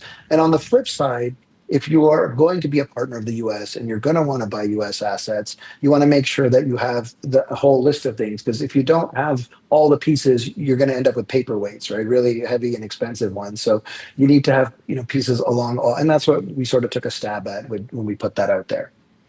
Speaking of the AI stack, can you help me understand at a more precise level how you're positioning the company, or at least telling the story around the company in terms of where you fit in the stack? Because we saw last week OpenAI is doing a deal for custom silicon with Broadcom, and then SemiAnalysis came out with this article saying that basically Anthropic and AWS and Trainium are like super tightly co-designed now. Google obviously with the TPU, and then I was chatting with some OpenAI people. They're like, we actually talk to NVIDIA pretty closely. Like we're like I don't know if co-design is the right word, but like we give input, and the next generation of NVIDIA GPUs will be very capable of running ChatGPT. And so how do you position where you fit into the American AI stack? Do you guys mind if I pull up a quick screen share here? Yeah, you can, but we are live, so anything you share will be shared. So do not share all your private key to those crypto holdings you got. Yeah. There you go. Thank you. That was smooth. Yeah. And, so the way to think about your question exactly. And can you zoom in a little bit? Is that possible? Or maybe we can on our side? Yeah, maybe you have to do it on your side. I don't know if I can, but I can try. Really where that's called out at the bottom is, so just to answer your question first, and I'll try to zoom in without. I think we can pull it up on our side. Yeah. So really at the bottom there, which is, this is infrastructure, and the bottom is compute. So in the compute bucket, right at the bottom here, you see NVIDIA, Grok, AMD, Qualcomm, Broadcom. Like I said, this is not comprehensive. Broadcom is helping companies like Google and OpenAI and others make their chips, right? Yep. And so the idea, to answer your question, is that the models come higher up, but you should be able to look at the stack and say, if you picked a piece from each one of these different categories that we've highlighted, you can have an end-to-end AI solution to either train a model, to either inference a model, or to build an application on top of it, right? So those are the three things that this stack should enable. And you may not need all the pieces depending on what you're doing, right? If you're trying to train a model, clearly you don't need databases, right? But these are all the pieces that you need to basically be able to do something in AI. Got it. Fascinating. This thank you for putting this together. This document is massive and deserves its own deep dive. We'll have to dig in deeper. We can do another one if you guys ever want to. Yeah, of course. What's the update on the projects in Europe, and then what do you guys have cooking stateside?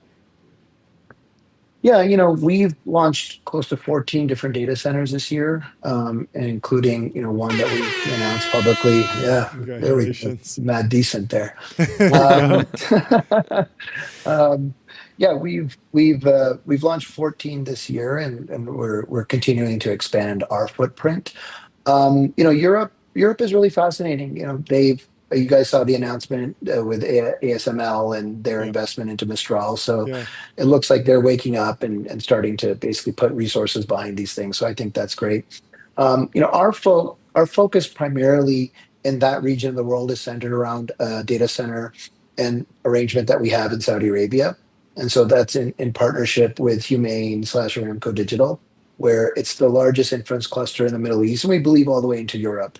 And so we serve, sort of most of Asia, Europe, and the Middle East from that data center. Mhm. And our goal right now, what we're cooking up is just an expansion of that, right? So we're working to expand that cluster, add more capabilities, basically more capacity to that cluster because it's been well received and well consumed. Very cool. I know you have a hard out, so we'll let you go. But last question for me on that Mistral ASML deal. It kind of jumped out to me because it feels like they're almost like jumping a layer of the Yeah. stack. Like I typically think Definitely. about like Yep. ASML sells to TSMC, which sells to NVIDIA and some other folks, and then Yep. and then the application layer and the foundation model labs like sit on top of that. So you're kind of a couple steps away. Do you have any insight into what they were thinking? A lot of people are just saying, "Hey, it's a national champion. They want to support, and they're willing to kind of go outside the typical business that they do to make Yeah. an investment." Or maybe they just see it in purely financial terms. But it seems like if it was purely financial, they would have. There's a bunch of other things that they could invest in. Yeah. They're not a hedge fund, Yeah. right? Yeah, no, totally. I think the points you talked about are valid. I would add one thing to it, which is if you actually go back and listen to the launch of XAI, what Elon talks about is like, companies and his companies primarily using, AI to better themselves, right? Mhm. And I think if you're someone like ASML, if you want a close partner, doing that with Mistral is quite smart, right? How can they improve the tools that they make so that we can get, better chips, better stuff in that layer of the stack? And so I would say that's something that is getting underappreciated today, but more and more companies are doing that, right? Getting more advanced AI so that they can basically do that. And from their perspective, they'll never be able to do that on their own. To your point, they're too far down. So but with the partnership there, maybe we'll get better machines, maybe we'll get better power consumption from those things, maybe we'll get, better lithography from them. So that That's would be pretty something interesting. that Yeah. that I would, if I was building a business outside of, Grok today, that's something I would focus on is how can I really not just use this for the high level use cases we've seen, but really have it, find new materials for me, look at, different aspects of physics. And those are really hard problems that you need to be very closely embedded with a model maker, like a foundational model maker, if you really want to pull those off. Fascinating. Well, we will continue to monitor the situation as always. And thank you so much for hopping on. Yeah, Enjoy thanks the for rest of the insights on conference. dinner and the And we update. will talk to you soon. Yep. Have a great rest of your day. Thanks for Cheers. having me, guys. See ya. Cheers. Yep. Let me tell you about ADIO, customer relationship magic. ADIO is the AI native CRM that builds, scales, and grows your company to the next level. You can get started for free with ADIO. Theo Next up, we have says, cognition. One thing I wanted to highlight quickly because we didn't get to it earlier. Yeah. T-Mobile, AT&T, and Verizon all dropped pretty meaningfully on the EchoStar news. yeah, that makes sense because T-Mobile Elon's is basically down going almost. around T-Mobile. It won't need to go through them because they'll own their own piece of the Guess spectrum. T-Mobile's market cap. 20 billion. Close. How much? 273 billion. 273 billion? Wow. Beast. Okay. How much bigger space, than but how bigger much than SpaceX 18 do the stock they own? So Verizon. How much SpaceX stock Yeah, do they good own? question. No, Verizon is 182 billion. I didn't realize T-Mobile was bigger than AT&T Verizon. is 206 billion, and Verizon is bigger than all of them. Wow, it's almost like owning a monopoly is valuable. Yeah. Seriously, Pretty like good once you stuff. get those licenses, it just prints. Yeah, it's so crazy that EchoStar was like on the verge of bankruptcy, like not making debt payments, and they're just like YOLO, and they weren't even leveraging the spectrum that they had. No, they just owned crazy. it. Fascinating. You Anyway. got a post from Theo. I'd rather talk about this Andrew McCallop story. So Project Bob has launched. You can go to Let's dashboard.projectbob.xyz. Christian Kyle says this is easily the coolest thing happening in the world today. Hobbyist launching an autonomous drone ship, hoping to circumnavigate the globe. Andrew, of course, works at Varda. industries, on manufacturing in space. But in his free time, he tried to replicate the LK-99 superconductor. I was there on the night that he tried to get the rocks to float. It was very, very interesting. He's just a fantastic scientist and builder. And I guess in his free time, he went and built a boat that drives itself, talks to Starlink and a few other networks, and wired it all up. And who knows? Maybe it turns into a business. That's the nature of launching side projects. If you're really good at them, eventually people will say like, "Well, I'd like to buy some, sir," and maybe the DoD will come to him, or the DOW as they're called. I'm so excited for the drone era of exploration. Right, just being able to send something off and follow it along live virtually is so cool. I want Andrew to take this and properly send Antarctica. Apparently, and just see like how thrilling would it be to have nothing for days and weeks and months on end, and then somebody just comes up on the video and just takes it out. Like, what are they doing down there? Anyway, we have our next guest, Scott Wu from Cognition, joining the stream. Welcome to the stream. How are you doing, Scott? How's it going? It's good. Good to see you again. It's been a little bit. Great to see you. I think I recognize that sweatshirt. Is that a Founders Fund sweatshirt? It is the Founders Fund. It is the Founders Fund sweatshirt. It felt like the right thing to do today. You know, we interviewed Alex Karp last week, and he referred to it as the Founders Fund because back in the day it was actually called the Founders Fund, and then they dropped the, which I think is funny. Yeah. Anyway, that we're not talking about Founders Fund. We're talking about your company. Give us the news. What's the latest? Yeah, so we just closed a big fundraise led by Founders Fund, actually. So we kind of are talking about Founders Fund. Of course. We closed a raise at a $10.2 billion valuation. Let's go. Super grateful for all the support that we've had. Congratulations. Busy month and a half for us since the windsurf news. I mean, it's been a crazy couple months for Code and for us especially getting to just see the two products mesh together has been a lot of fun. Yeah.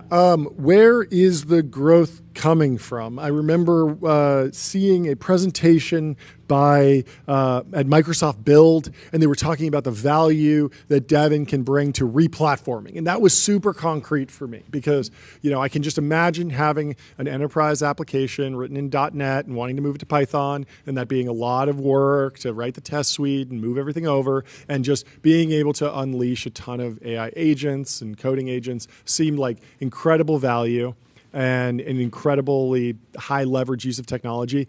Is that a big piece of the business? What else is changing? What else is growing in the last year?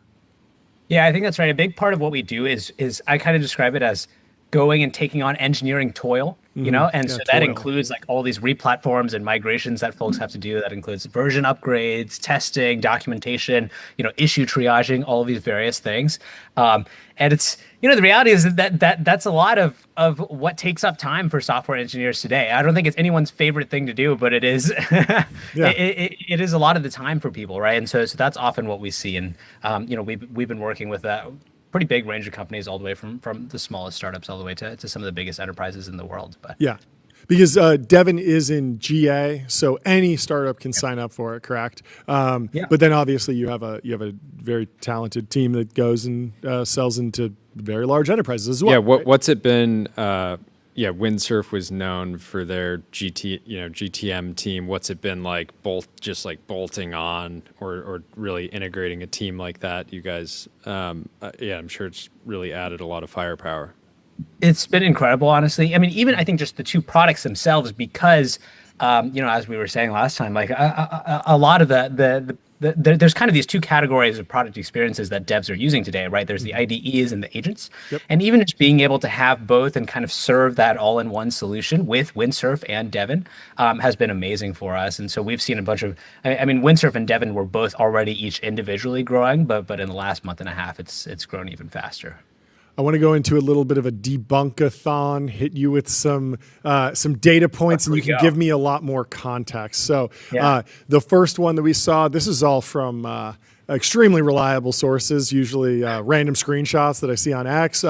But one was that when a developer uses an AI coding tool, they generate twice as much code, but 10 times as many security vulnerabilities. Do you have anything to add? Does that sound right? Does that sound wildly off? What can we do to stop creating security vulnerabilities? Yeah, there's a lot of studies out there. And studies have different sample sizes and they have different ways that they measure these things. For us, with a lot of the projects that we deliver, because if somebody's doing a whole replatform or something, that is a concrete project that you're setting up a team to do and kind of accounting for how many hours you need to do.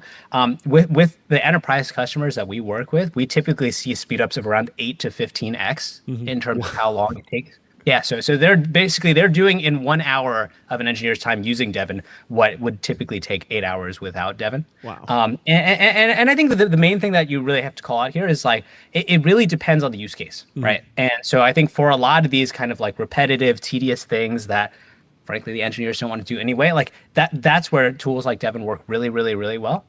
Devin is not necessarily, you could use Devin to try and kind of like be the ideator with you or something like that, but it's obvious it's not today what we've optimized Devin for.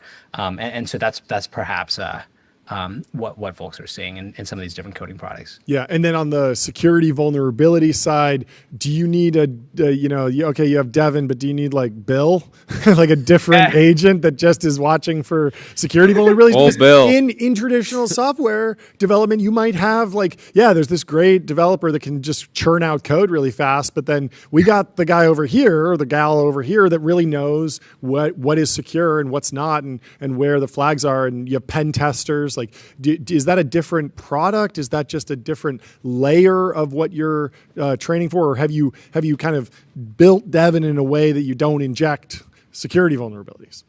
Yeah, it's a good question. So I think with security, I think the main thing I would just call out here is like, this is a problem that all engineering orgs have already had to think about and deal with. It's not necessarily new in the age of AI that you have to think about developers introducing security vulnerabilities, right? And to your point, we have a lot of these processes in place for that, right? Which is, the first one probably is just code review itself, right? I mean, people, typically you don't allow people to just merge their code straight to master or something like that. And similarly, you want to have similar processes in place for your AI agents. I think there will be specific kind of like security-based agents, but I kind of imagine it draws on a lot of the same code-based intelligence and just like understanding, what these functions are meant for or how these are meant to be used, which is kind of a shared intelligence. And so, maybe we release our own kind of like security themed Devin that specifically does, does this like security review or something like that. Yeah. Cool. Are you seeing companies change their hiring practices at all after implementing Devin and starting to get value out of it? We've just been curious to learn how companies are actually adapting as they sort of ramp up AI coding tools. Yeah, it's a great question. It depends a lot on the space of company, because obviously, all companies are competing with the others in their space, and that's what ultimately comes down to this. But honestly, I think what we've seen, actually, it looks like folks taking more and more projects in-house. And so a lot of things that folks typically would have outsourced to a team of contractors or, handed off to a system integrator or something like that, they're actually just doing in-house with Devin, and they're able to do that faster. And so, one of our biggest customers actually was, is a bank in Latin America that started using us around the start of this year for, some of these refactors and migrations and so on. And then just got to the point where their team was seeing like a lot more effectiveness using the tool. And then they 10x their contract within the last 8 or 9 months. And if anything, they're growing headcount. They're not shrinking it, because every single one of their engineer, if every engineer is worth way more, then obviously you want more engineers. You want to add more engineers. Yep, okay, let's continue the debunkathon. We saw some data from the census that showed that AI is cooked. It's done. It's over. It dropped. The actual data point was for firms polled by the census that they have over 250 employees. The level of AI adoption, quote unquote, had dropped from 14 to 12%, a little dip in the chart. Of course, people are joking about this, memeing about this, saying it's all over, but also joking that, of course, this is just one data point. To me, it seemed extremely low to think that only 10% of businesses are even using AI, since AI is kind of everywhere now and everyone uses AI and all sorts of things. Anyway, what is your take on like what's going on in that data point or in that stat specifically, and what other kind of context can you add for us? Yeah, I think I saw this chart. This is the one that was going around Twitter where it says like in July and August there was like a tiny, and then everyone was freaking about. Yeah. So same, I don't really, I haven't looked into the methodology of how they figured out that number. It's kind of interesting because I mean, for us, obviously, like a lot of our work is with big enterprises, specifically working on these massive code bases, and July and August have been our biggest months ever, by far. So that's what I see in terms of the data. But I feel like the high level thing, which I would just call out, is, I think there's still a kind of like collective, like I don't know, there's like a collective like refusal to see reality, which is, if I were to say it, is basically we have AI that passes the Turing test. We have AI that gets an IMO gold medal. We have AI that does all these crazy things, which 10 years ago we would have pretty clearly called AGI. And it doesn't mean that you do all of this work for free as a result. There's obviously still a ton that you have to do to teach the specific capabilities and to make the right product experiences and to get actual businesses out there in the world going and using these things. But I just think the story, the things that we're asking the AI to do are not harder than getting an IMO gold medal, put it that way. And so there's a lot of work to do. I don't want to diminish it. Like, it's going to be years and years, of taking all of the techniques that we now have and figuring out how to build the right experiences and get them out to everyone. But I really don't think. Also, I love that every time I come, I'm just the crazy AI bull. That's my new. But like I think it seems very clear that AI will do more and more of this work over time. And software engineering, I think you see this especially, which is, if anything, I think the best coders are the ones whose flows have changed the most dramatically, right? And you just think about how many engineers there are out there that still, have to learn these tools and have to get on these things. Like, I don't think we are due for a slowdown anytime too soon. Yeah, the methodology of the census data was a little bit odd to me. Basically, they called up individual proprietors, business owners, and they said, are you using AI? And they defined AI as predictive analytics, data analytics, image processing, voice recognition, machine learning, natural language. So a bunch of people said, no, we're not doing data. We're not doing data analysis, which was very odd. Only 10% of people said yes to this question. I feel like it should be like 100%, because like, if you're using Stripe, like there's machine learning under the hood for fraud detection. If you're using Gmail, like Gemini's right there. There's going to be autocomplete on your phone is using data analysis. Anyway, my real question is, one of the lowest hanging fruits that I see in the software that I interact with is in government websites, basically. I imagine that the census could benefit from having Devin run around, write better polling software. Is there anything on the horizon where you might be working with the government? Is that something where you need to get ITAR compliance or something before you go in there? Is it on the roadmap? What are you thinking in terms of improving the software that our government serves to us? Yeah, no, I think it's a great point, and as you say, I think there's a lot of work to do, and it's a great example of the kind of the messy problems which I think it is very clear will be solved over the next couple of years. There's no reason that the government shouldn't be using tools like these to go and build their websites better and faster, and everyone knows how many bugs there are, how many simple things that could just be fixed. If there were an AI software engineer available to go and do this, a lot of it's funny because I think Windsurf actually, funnily enough, was ahead of us on getting things moving with FedRAMP and getting certified and all these things. Sure. But it's something that we're working on as well. So that's very exciting. Are you thinking at all about other acquisitions over the next couple years? You got a big balance sheet this point. Yeah. The last one went pretty well. So now, I think I think for us, it's obviously really valuable to have this capital for a few different reasons. I think with model training, I think with hiring great talent, with expanding go to market, and so on. Is it possible that part of that will also go towards buying other companies? Of course, it's possible. There are not any plans at the moment, but yeah. In terms of your position in the stack, I see you as sort of like initially like a enterprise level application layer company that then is now going down with Windsurf into more of a B2B context, not full consumer, but more broad usage. But famously model agnostic, not training foundation models, not working down the stack. And we're seeing the foundation model companies do deals with Broadcom to co-develop chips and what Elon's doing with Samsung. And there's a lot of these data points. Are there any other places where you want to at least have better relationships with other layers of the stack? Is any of that important, or is it really just like you have your slice and you're just going to go and run at that for the foreseeable future? Yeah, it's a really good question. I mean, I think in terms of relationships, for sure. I mean, we work very closely with the foundation labs, for example. We have lots of things going on in terms of how we do compute, or even kind of like partners that we work with on distribution, right? Which I think are great. I would say, I think for us, it's we obviously, I think it's very important for us to just have a lot of humility about where we're coming from and what we're doing. We're obviously, a very new entrant to the space, and are only like 0.1% of the way there. And I think, for us to be able to meaningfully succeed is going to require a lot of focus. And so I think from that perspective, I think we know what is the area that we really kind of want to own, and that's basically everything between the that goes from taking the base model itself and then doing the right kind of capabilities work and building that into a product experience that real engineers can use every day.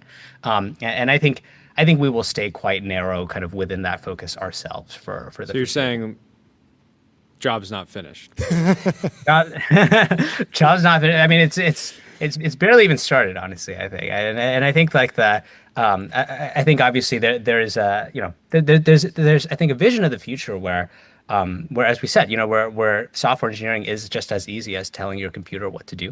And I think the world of software engineering has already changed in some meaningful ways over the last 2-3 years because of all these AI coding tools. But I think we've got another like 10, 20 generations of product experiences, as a community to build and unlock until we get to that full future. So, important question. Was this latest round of financing negotiated with Founders Fund over poker or chess? Unfortunately, it was neither. It was funny. Actually, we were on the weekend that we did the Windsurf deal. We obviously, I mean, it was a pretty substantial commitment from us in terms of Windsurf, and so we explicitly needed board approval, but also wanted to give our investors an update and kind of hear what they thought and so on. And so we were on with the Founders Fund team with Napoleon and Peter and getting their thoughts on what they thought makes sense. And I mean, first of all, they were really supportive of us doing the deal, and they thought the partnership made a lot of sense for a lot of the same reasons that we did. But they also we're very clear of like, hey, like I know this is going to be a big thing for you guys on the balance sheet and for you guys as a company, and we want to be clear that we stand ready to support you in the next thing if this is the deal that you want to do. And honestly, that's a lot of what gave us the confidence to be able to go ahead with it and close the whole deal, in the 48 hours or 72 hours or whatever it ended up being. And so we're good for our 400 million. Yeah, it's really been amazing. I can't shout them out enough. Awesome. Napoleon and Peter and the whole team that we've gotten to work with have been great to us. That's fantastic. Tell us the story of the deal that was negotiated over. Was it poker? How did that come together? Yeah, so it's a funny one in retrospect. So it didn't actually happen, but basically when we were doing the Series A, one of the very early rounds of the company, it was me and Napoleon.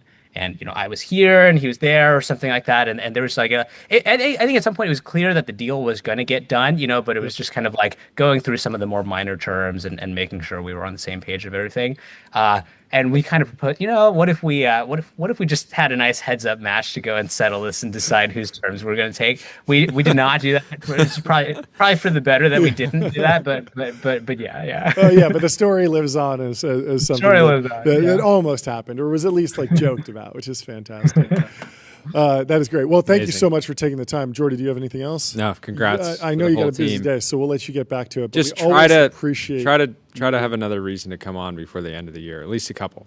It's the great lock-in. There's going to be plenty more stuff to debunk through the rest of the year. There's going to be tons of data points that people read into way too much, and we will be giving you a call. I was going to say, I look forward to coming on again and being the idiot optimist that just, everyone else is giving their rational arguments about this is going to work, this is not going to work, and I'm just here saying everything's bullish. But yeah, if you want one more, we can talk about inference costs. I mean, people are saying that, inference costs aren't falling. You got to use the latest and greatest model, and your gross margins are going to be terrible forever. Debunk that one for me.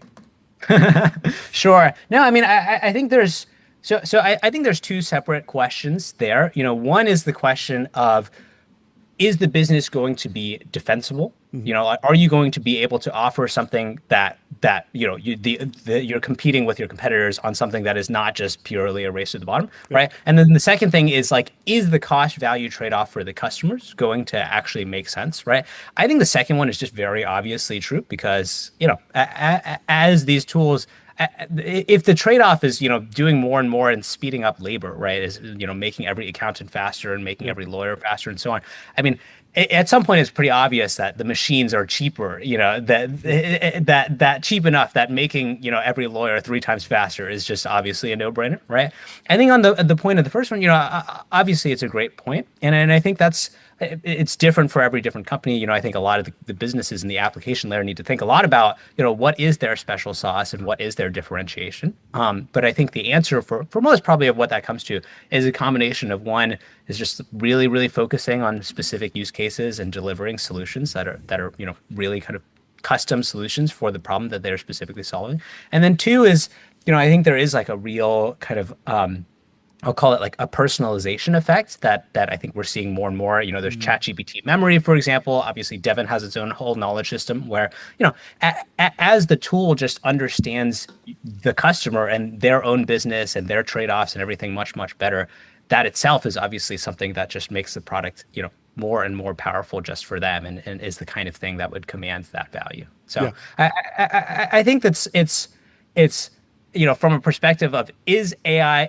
are we going to have monster intelligent AI that's just so smart, but we just turn the machines off because they're too expensive? I don't think we'll have that future. I think there's a very reasonable question about, where that value capture comes in. And I think that's why all of these businesses are thinking about, what is this one thing that I'm going to do really, really well that's going to make my business durable? It's fantastic. Well, thank you so much for taking the time to hop on a busy day. Good to hear that the job's not finished. I love unfinished jobs. It's the best. I hate when the job's done. I hate when the job's done. So give our best to the team. We will talk to you soon. Will do. Thanks for having me. See you. Bye. How'd you sleep last night, Jordy? You had a terrible night, right? I had a brutal night, but not because of my 8 sleep. I got an 82. I'm sleeping pretty good. I think I get the sound effect. I managed to pull a 75. That's not bad. Despite 8 sleep is working overtime for you. It was like, we got to get this guy some sleep. There's kids everywhere. The 3-year-old is up. The 1-year-old is throwing up. We got to it was just adaptive AI coming in to help you sleep better. Anyway, go to 8sleep.com. Get a Pod 5, 5-year warranty, 30-night risk-free trial, free returns, free shipping. And we will bring in our next guest, Ara Karazian from ramp.com. Time is money. Save both. Easy to use. Corporate cards, bill pay, accounting, and a whole lot more. Good to see you, Ara. How you doing? Guys. Great to see you. Thanks for having me again. Thanks for hopping on. So much data-driven chaos in the timeline. Yeah, I want to talk about 996, but first let's start with this data that it's completely over and no businesses are going to be using AI. Because if you look at the trend line, we went from 12% to 10%. If you track that out on the line, it's going to be 0%. No, not that one. It might be negative 50% of businesses using AI. You're talking about the AI adoption data from Census. I am talking about the Census AI adoption data. The folks that brought you the Department of Motor Vehicles. Yes, the experts, the real experts. What was your read on it? I've been thinking about the census AI adoption data for a long time because we have our own measurement of it with ramp data. Yep. That's ramp.com/data/AI index. Yep.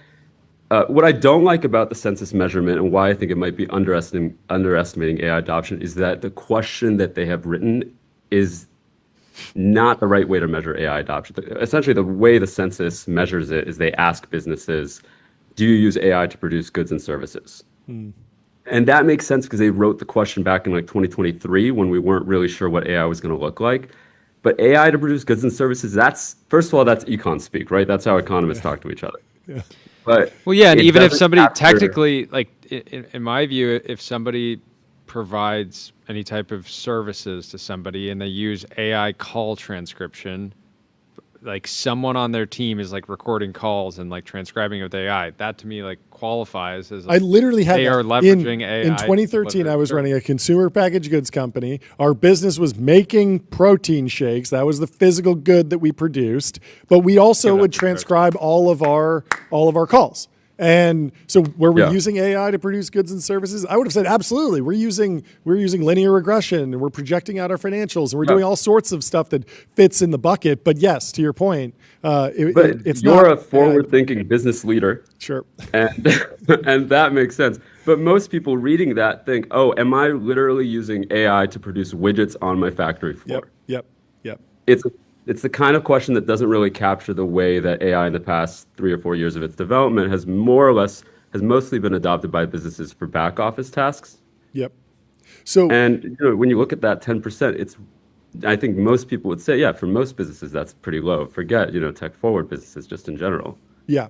So the overall number of like 10% of American businesses using AI, that seemed ridiculously low to me because just consumer LLMs like ChatGPT are at like 50% adoption amongst American adults. And so it just doesn't math with me that someone would be, that 4 out of 5 Americans would be using ChatGPT and then walk into work and be like, nah, I'm not going to use AI for my job. What I'm more interested in is like, why do we think that there's a peak and then a fall off at all? My theory was like, maybe these big companies are getting sold on, you got to use AI to produce goods and services. They try and roll out some zombie change management strategy where they're remember the Klarna CEO like did this big like, thing. I'm going to use AI for everything. And then he ended up saying like, take it back. Yeah. And people are pretty good. Yeah. So did you have a read on that at all? Well, there's a few things. One, the sample sizes for these surveys are actually pretty small. They run these surveys every 2 weeks. Yeah. And, like most government survey collection, particularly if it's run every 2 weeks, you're going to get some mixed differences in who responds. Sure. So that's part of it. I think some of it just might be some noise in the data set because it did come back up in the most recent read. Yep. It wasn't that much of a decline in the first place. Yep. So you could write it off as a noisy data. The second thing is that it's not unreasonable to think that the fact that this was conducted in the summer might mean that even at the businesses who responded to the survey, the person who responded to that survey at that business might be different. Yep, totally. This is another reason why I really don't like business surveys is that they try to capture what a business is thinking, which is a large, complex organization, but they require one person at that business to answer the question. Okay, so easy for you to say you've got tens of thousands of businesses and their actual purchasing behavior. Yeah, so flip it over. What is the data actually saying about the level of AI adoption in the business world? When we look at ramp spend data, AI adoption is up. Okay. AI adoption is now about 45% of businesses in the US. It varies by sector. Yep. So adoption is much higher in tech and finance. About 70% of tech firms on our platform adopted AI in some paid form. I still think that's probably pretty low. We're not capturing free usage or capturing employee usage on their own personal accounts. Yep. But then even in restaurants, for example, we see 20% adoption of AI. Wow. And I think that's likely. And what does that mean in the restaurant context? It's like they pay, that could be they're paying for ChatGPT's like pro plan or they're using a like marketing materials, like developing like I mean, I've seen menus that have AI generated images. That's not my favorite example. Yeah. But a much better example is designing a Facebook ad that uses an AI generated image or copy that really speeds up a lot of the work that a restaurant owner otherwise has to do. I mean, these restaurants and firms often have really small staffs. Yep. And so I've talked to some restaurant owners who use Ramp, for example, and talked to them about how they use AI. And for them, for the most part, it does automate a lot of the sort of not just back office work, but a lot of the work that lets them get back to work of doing the restaurant work that they want to do. Okay, so let's flip it over to the 996 phenomenon. There's been some spicy quotes on the timeline talking about how 996 working on Saturday is super trendy. Everyone's doing it. What does the data say?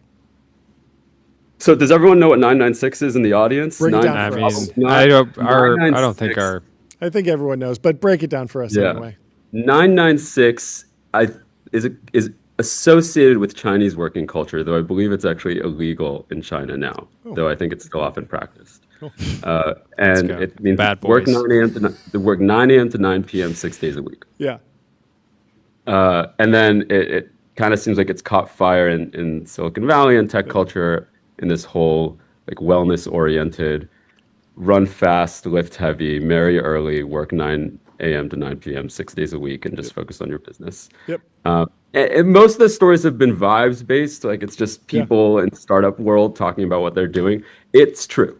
It's actually happening and shows up in the question is, how will you know a founder works 996? They'll tell you. They'll tell you.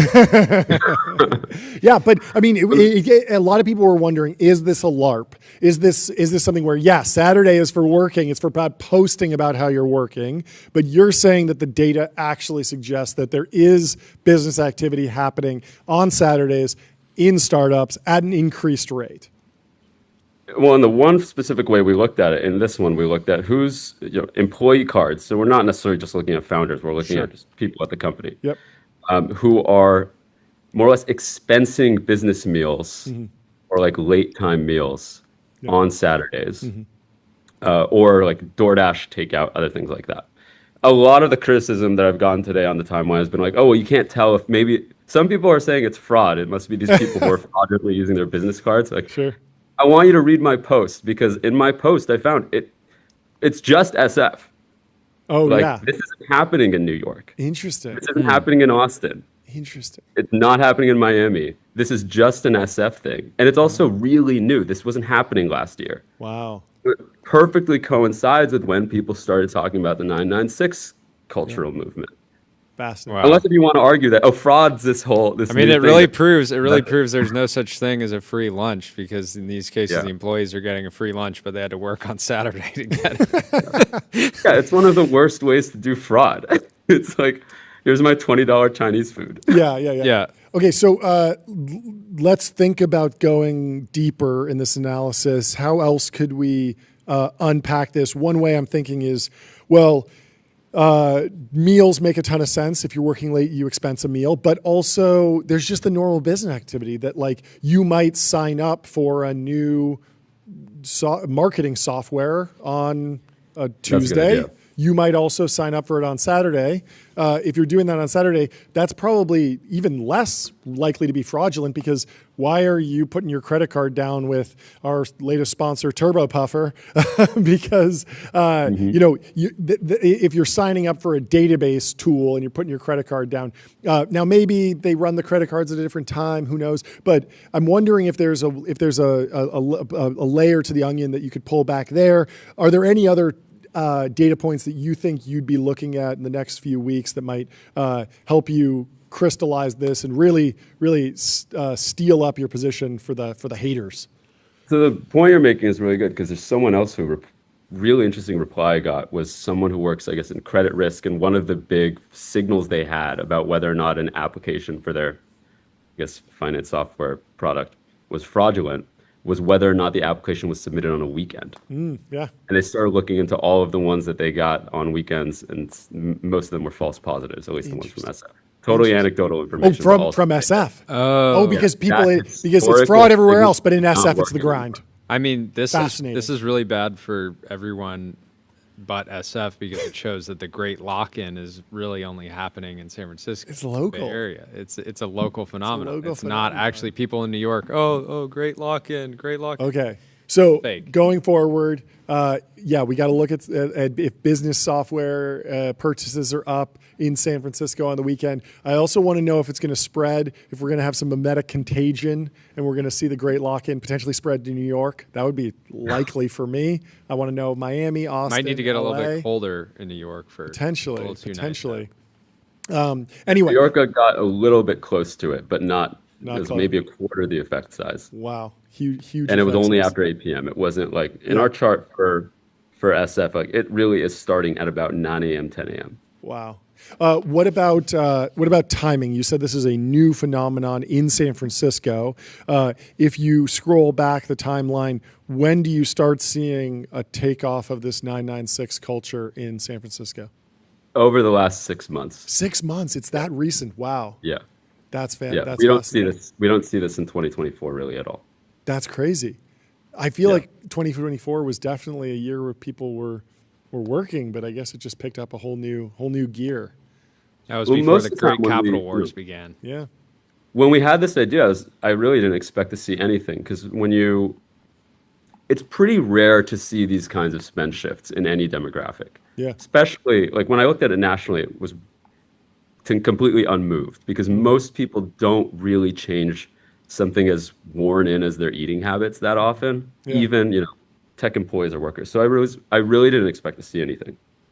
And the only time you would expect to see something like this is a pre to post pandemic trend.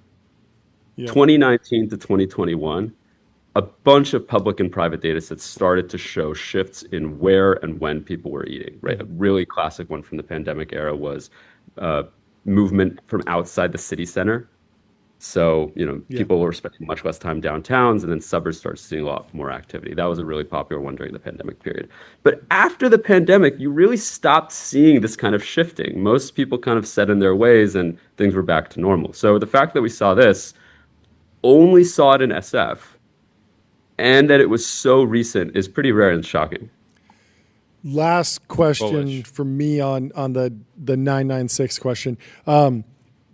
Part of it is not just the 6, not just Saturday, but the 9 to 9. Are you also seeing, or do you think it's worthwhile to look into what's happening from 5 p.m. to 9 p.m.? Because that's also the hallmark of the 9-9 is that it's not like 9 to 5, 6 days a week. It's 9 to 9. And so you should expect more employees expensing food late night on a Tuesday, on a Wednesday, on a Thursday, on a Friday, because they're working longer hours. And so is there a way that we can measure the weekday hours worked by San Francisco employees? Yeah, one of the really great data sets for this would probably be GitHub commits. Oh, GitHub commits. Yeah, we gotta call up. We've had the CEO of GitHub on. We should ask him to pull something. Yeah. And then, of course, there's a public data set, but I think that's mostly for open source projects. And I don't know if I know that there's like a heat map of when people commit, but it's only by day. I don't think it's by time. So the data would probably be internal, but I don't know. I mean, it's a Redmond, Washington company. So I don't know if they're going to put something out, publish it that says that San Francisco is outworking Redmond. That might be a little controversial for Microsoft to do. Anyway, thank you so much for hopping on. Anything else to share? Are we good? Thanks, guys, for having me. Subscribe to my Substack, econlab.substack.com. econlab.substack.com. We'll throw it in Call the chat. Data to before anyone action. else does it. Go Thank do you it. so much for hopping on the stream. We'll talk to you Thanks, later. Have a Sarah. great rest of your day. Cheers. Bye. Next up, we got Zach from Warp coming in. Before we bring them in, let's tell you about Wander. Find your happy place. Book a Wander with inspiring views, hotel-grade amenities, dreamy beds, top-tier cleaning, and 24/7 concierge That reminds service. me, I actually need It's to a book a Wander vacation myself. home, but better. Writing it down in my notes. Oh, yeah? Yeah. Okay. Well, we have our next guest, maybe? Yes? Okay, great. Let's bring them in.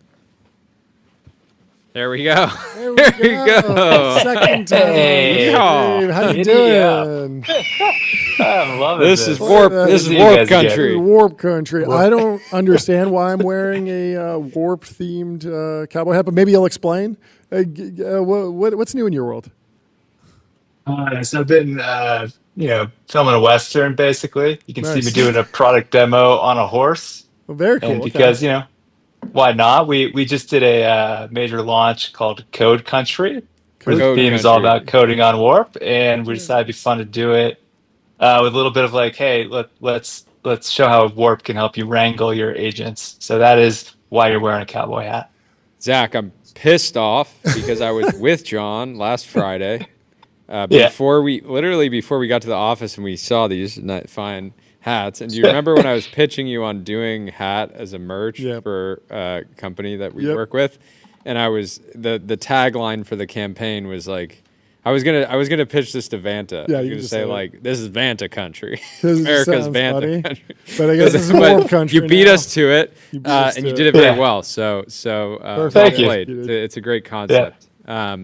You need to create things that people will remember you by, and I don't think people are going to forget the three of us sitting here with these hats on, just talking about code country. Yeah. So. Okay. Explain to me what it means to wrangle agents. I feel like I've used agents pretty reliably. Like this weekend, I needed a new breakfast place. I kicked off ChatGPT agent mode. It went off and hunted around. I got some weird ones. I posted that I asked for a table that was circular, and it found me a used wooden spool that's used to wrap coils around, and it's actually for like $50, like probably the best circular round big table you can get.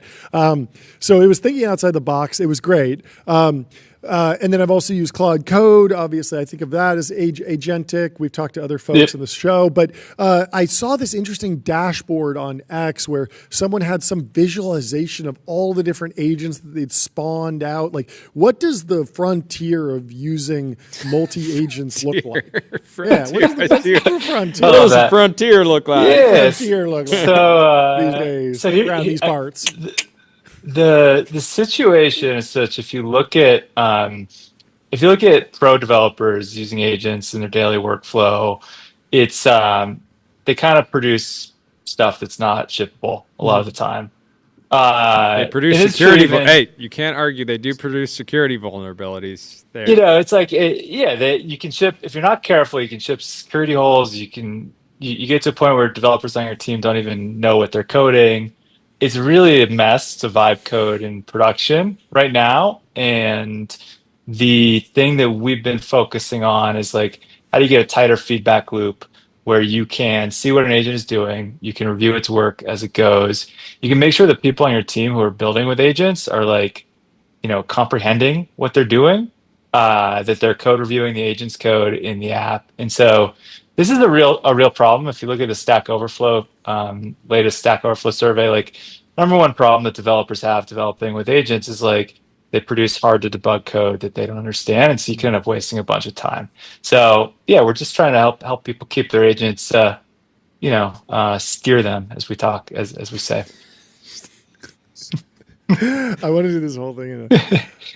So. Well, what do you think about these here vibe code cleanup specialists? People that are making a living now, going around on LinkedIn, going to the frontier, and cleaning up old vibe code and projects. You gotta bring a sheriff into town sometimes to clean up some messy code. Messy vibe code. There's gonna be full employment for these folks.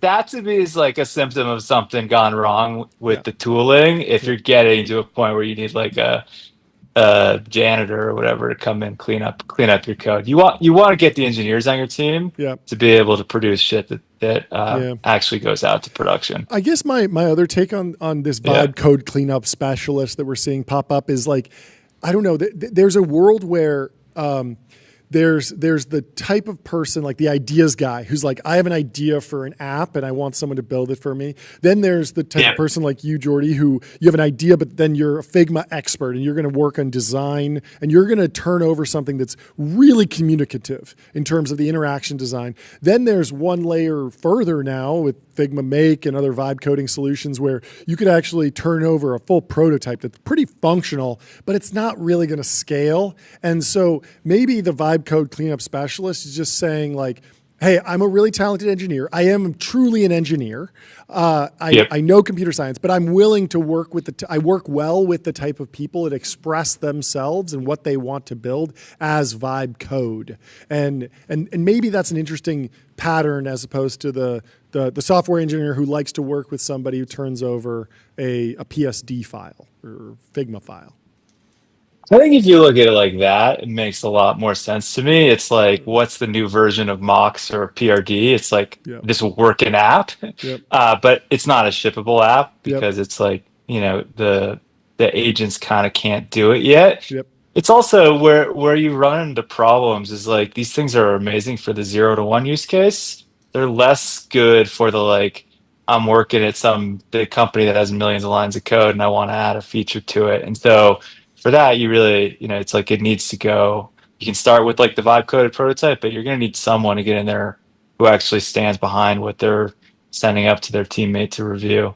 Yep. I hate to get personal partner, but can you talk revenue? I think you guys have a pretty extreme revenue ramp. Yeah, we're doing awesome. So we're adding million ARR every like 7-8 days, something like that, which is you don't see numbers like that around these parts very often. Certainly this not. Is like it's we're not it's not a ghost town, man. It's not a ghost town. It's a little bit of a gold rush. It's a gold rush. Yeah. But it's pretty exciting times. Like it's super fun. The vision that we have of like building a development tool which is for the ground up for like how do you go all the way from prompt to production that isn't like your run-of-the-mill IDE or like the 20th just like text-based CLI app, but is a unique tool built to get pro code out is really resonating. It's super exciting, fun time to be working on it. Well, thank you so much for taking the time to stop by the old TBPN saloon. The saloon. Yeah. We'll talk to you soon. Have a great rest of your day. Great to catch up, Zach. Thanks a lot for having me on. See ya. It's fun. Code Country. Another Cohen coming into the studio, breaking down. Big fundraise. Very exciting. I'm Alex excited for Cohen, this one. Legendary poster, one of the greatest to ever do it. Very excited to have him on the show. Andrew Reed Alec, in the chat. What's happening? We need to give Andrew Reed more contact. We put these on not for you, although you are from Texas, but for you're the Texas, right? We'll leave them Warp, the CEO of Warp, but we'll leave them on because they're fun. I thought you guys put them on for me. I was going to ask that. That was my first question. No, but yeah. Do you ever wear a cowboy hat around the office? I do not. I have boots. There you not go. A hat. Okay. There you go. Boots are strong. What's happening? It's great to finally have you on the show. Thank you guys for having me. I needed something newsworthy enough to make it on here, so I had to raise around just to get on the show. Well, I think you've been on many times via your posts. We have reacted to many of your posts. So long time guest. But what? Yeah, give us the whole kind of. I mean, since it's your first time on the show in person, give us kind of quick history of the company and the news. Quick history is we got started last April after a team of us had been at Carbon Health for 3.5 years. Left in January, started the company in April, raised a round, got to work, and then fast forward 16 months later, we just closed our Series A, and it's been a fun time. So, wow, Fantastic. Look at that! I thought you walked away. You're like, "Fuck this, I'm out." But you had to go hit the gong. No, we got a gong. No, we got a gong. Congratulations. How are you positioning the company right now? Yeah. The main thing that I'm trying to understand from like your journey makes total sense. Like being deep in the weeds and understanding what from your time at Carbon, it feels like this category, like so many. I'm sure you're getting sick of like refreshing like TechCrunch and seeing another like voice AI company that is going after the market broadly. But like, how is what's the shape of the market? How is it evolving? Like, where you got what does your GTM look like and all that good stuff? Yeah, I mean, here's my general take on the space is like you've got a group of us who are specifically focused on healthcare AI or like, whatever, voice, SMS, conversational AI for healthcare. You kind of have to be specialized on it in order to make it work. And I think that's why, we saw Sierra just raise at 10 billion. You've got all the call center companies with their own flavor of like, we're no longer shitty IVRs. We like have a conversational AI now. And so problem is that as you like start to hear about how their implementations are going, you start to hear how they go from like cross different verticals. They're just not doing that good of a job at it because they don't understand sort of the nuanced crazy stuff that happens in these healthcare clinics. And so we literally have to like almost go on site with customers and understand their workflows, their appointment triaging reasons, like how you actually get a patient to the right place and then read and write back into their systems of record, which many of them, unlike, again, I'll use Sierra as the example, but like unlike Sierra being able to just integrate with Shopify, who has great APIs to go do like, hey, what's my tracking number? What's your return policy? Can you check the status of my order? We have way harder to work with systems of record. And I think a lot of folks just don't want to go put in the work or understand how to go make those things happen. And so I think you'll see companies like us be a lot more successful in getting these practices live. I think you'll see some of the larger companies maybe win some deals and then go spend 9 months building custom software to go make it work. And then I think you'll see most people pivot out of healthcare over the next couple of years, because just because it's conversational and generative and OpenAI exists doesn't make the work any easier to do right now. And that's kind of like the return to the way the industry has always been. I feel like whenever you dig into healthcare, it's like, oh, well, they're not using the standard SaaS product for, it's like the whole genre of vertical SaaS, like is the textbook example where maybe they're using different ERP, different payroll, different help desk software, different CRM. Like they've always had their own little area carved out. And I don't know how much of that is just like HIPAA compliance, but it's like, it's certainly a unique thing. What's the gold standard now? Like, what are you guys trying to deliver on the product side? Because I saw a screenshot you shared of Sierra on there. You were throwing a little shade on the day of their launch. It was an exchange where you were just like, "Can you find me some green shorts?" And they were like, "Well, we have lots of clothes. Like, why don't you look around?" Yeah, that was pretty funny. But like, what are you guys trying to deliver, and what do you think best in class is right now? And do the models even need to get better for you to deliver on your vision, or are they good enough that it's just more about like deep integration and workflows?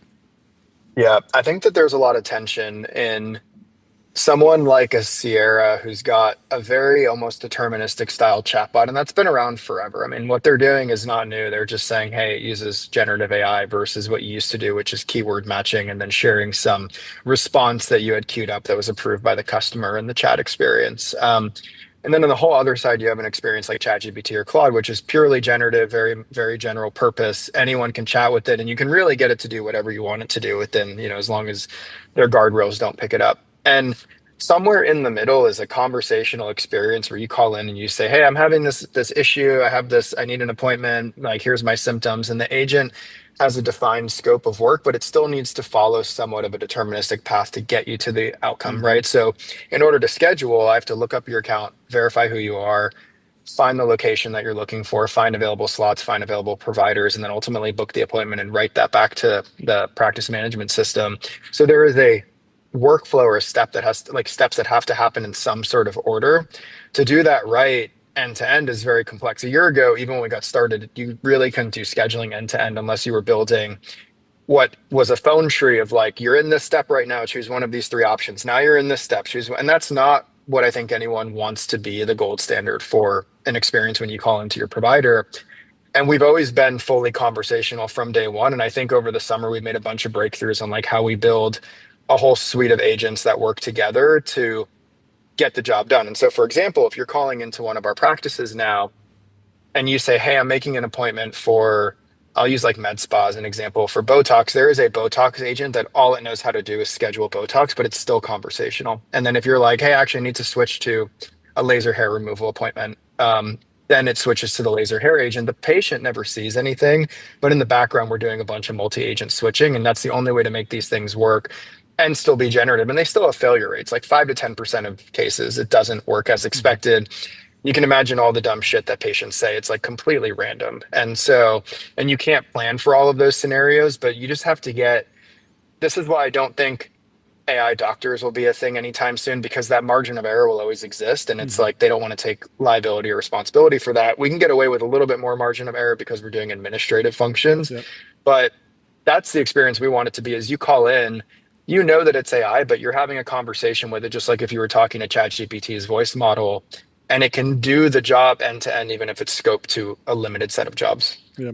How much of how you build this is like develop an RL environment to actually post-train a model to interact with all the back office and administrative systems versus kind of like create your own deterministic SaaS layer that then your agents are kind of interacting with, or are just kind of like function calls within deterministic like business logic? It's very much the latter. It's like we've got this app layer where it understands an ontology of a practice, so services, locations, providers, all of those have their own specific context, right? There is different protocol if you're scheduling one appointment versus the other. Maybe you're like 3 steps into a triaging workflow now. And then they do have tool calls where they get to say, like, I need to create an appointment. I need to find available slots. I need to create the patient account. All of those tool calls have their own business logic and agents that they interact with on their own. It's all very constrained. So you kind of have like 70% is prompt engineering, 30% is code in the background to be like, hey, that's not the phone number the patient's calling in from. You can't look up that patient, right? Because there's security factors to consider. So definitely a lot more of the latter than it is like any sort of RL environment where we're like, you don't really, the conversations don't change that much. So we rely on the foundational models to handle a lot of the edge scenarios where someone's trying to go off rail and say something that's not in scope of the agent. That makes a ton of sense. Thank you. Do you, last question, do you guys internally view yourselves as building vertical software with the end user experiencing the product as an agent? Because I feel like there's been a lot of companies come out over the last year that saying like, we're building AI agents for XYZ. And then if you actually drill down into like, okay, what are you doing? And like, what is the experience of one of your customers? It's like SaaS, right? And that's like, it can be AI enabled. And to be clear, we're extremely bullish about that. Yeah, I'm super bullish about it. But the way that you're describing this, and the companies that I think are sort of doing good work broadly, are like, it's not like you're trying to sell that you're just completely reinventing like an entire business model. It's more like we're building really valuable software and automated workflows for companies, and the end result is that the patient or the user will have a great experience. It's sell the solution, not the technology. Yeah. And I feel like you're one of the first companies, not, who knows, but maybe one of the first companies kind of embrace the new stance. You don't have a .ai domain, for example. No, I don't think the practices really give a shit that it's AI versus some other system. Yeah, they care. Like I've said a few things from day one, but like one is that there is inherent product market fit in what we're doing as long as we can make the agents work as expected. And so if I can schedule appointments reliably, if I can refill prescriptions, if I can do all those things and the front desk doesn't have to do it or the call center doesn't have to do it, like everyone will buy that if it's cheaper, faster, better, whatever you name it.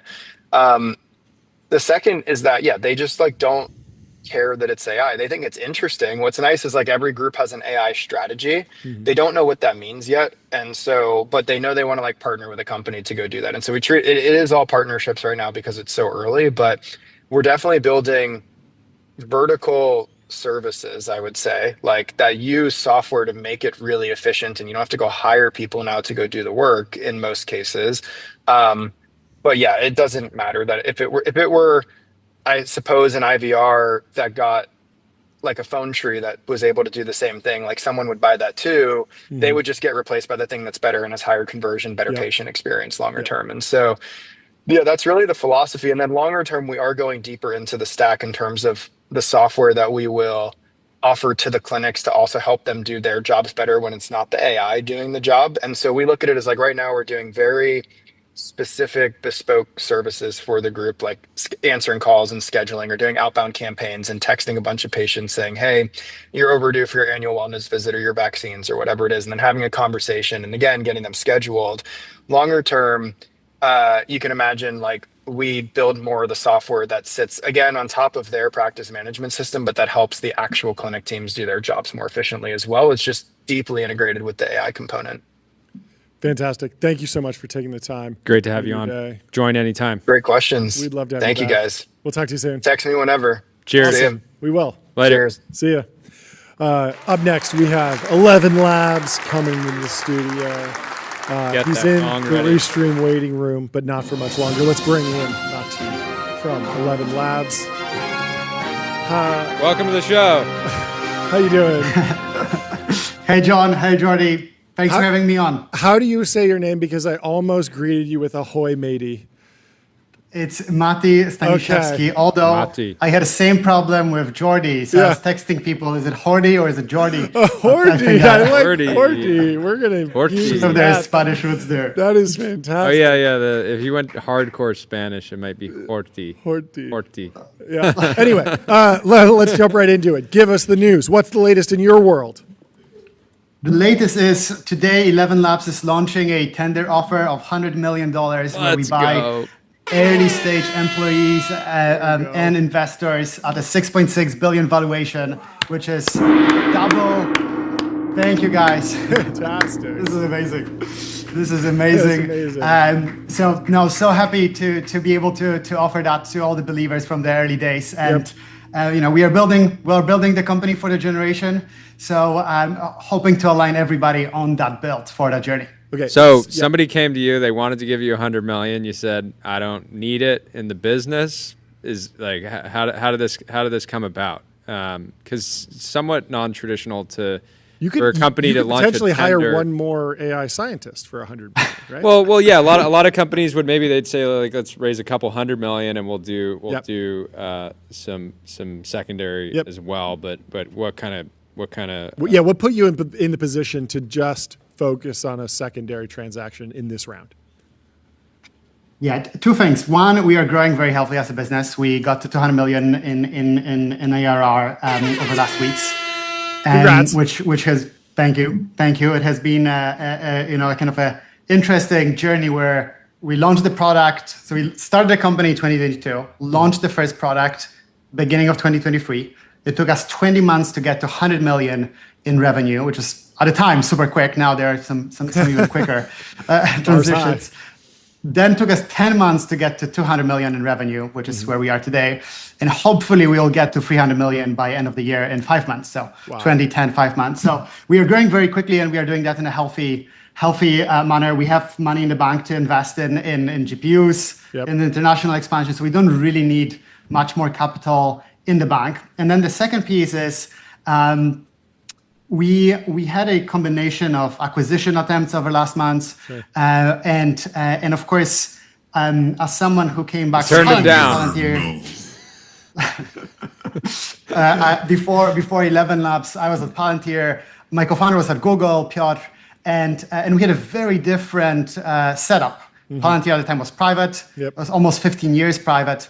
The equity wasn't very liquid, and with Piotr, we want to make it very different now as you think about 11 Labs. So offer frequent liquidity to employees. If we continue running in a healthy manner, we are having the capital ready to deploy. We want to make sure that the employees can think about this next 5-10 years. So that's where that early liquidity is really helpful. And you're right, we had amazing partners with Sequoia, Iconic joining in, keen to lead the round, invest more in the business, and we of course love working with them. So I wanted to give them more at the table as well.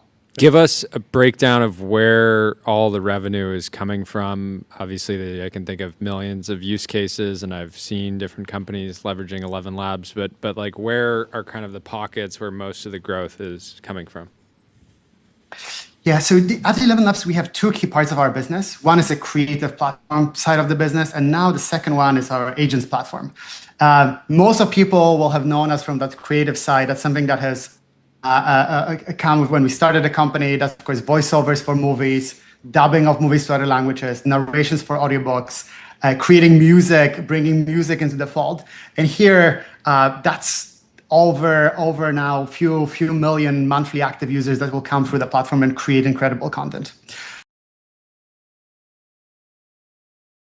And then the second adoption over last 2 years, where enterprises like Cisco, Twilio, Epic Games, bringing the experiences into Fortnite, are building just incredibly new voice agents. And here you can think about call centers, customer support, personal agents, massive media. Across the business, roughly we are approaching 50-50 between the two. So on one side, the self-serve, the creators are half of the revenue, and then enterprises are the additional half. But that kind of other side is going quicker. We've seen sorry to interrupt. So are you competing with the Sierras, the Finns, the Decagons, or drilling down into that enterprise business? It sounds like, I imagine like if somebody's creating like a video game, they're leveraging voice agents as well. So, but kind of, could you say a little bit more? Of course. So kind of we on one side, we power a lot of the companies. A lot of the companies you mentioned are our clients. Makes sense. Decagon, Maven are some of the example places we work directly. So a good example is Perplexity, who will use voice as part of the interaction to use Perplexity. Another is Epic Games, where they've effectively deployed Darth Vader experience in Fortnite. So every player could interact with Darth Vader live for the first time. One of their biggest deployments. As a Star Wars fan, I can do nothing less. Yeah, that's incredible. And then, of course, so many across other use cases. Chess.com works with us, where you can have personalized learning experiences when you play chess.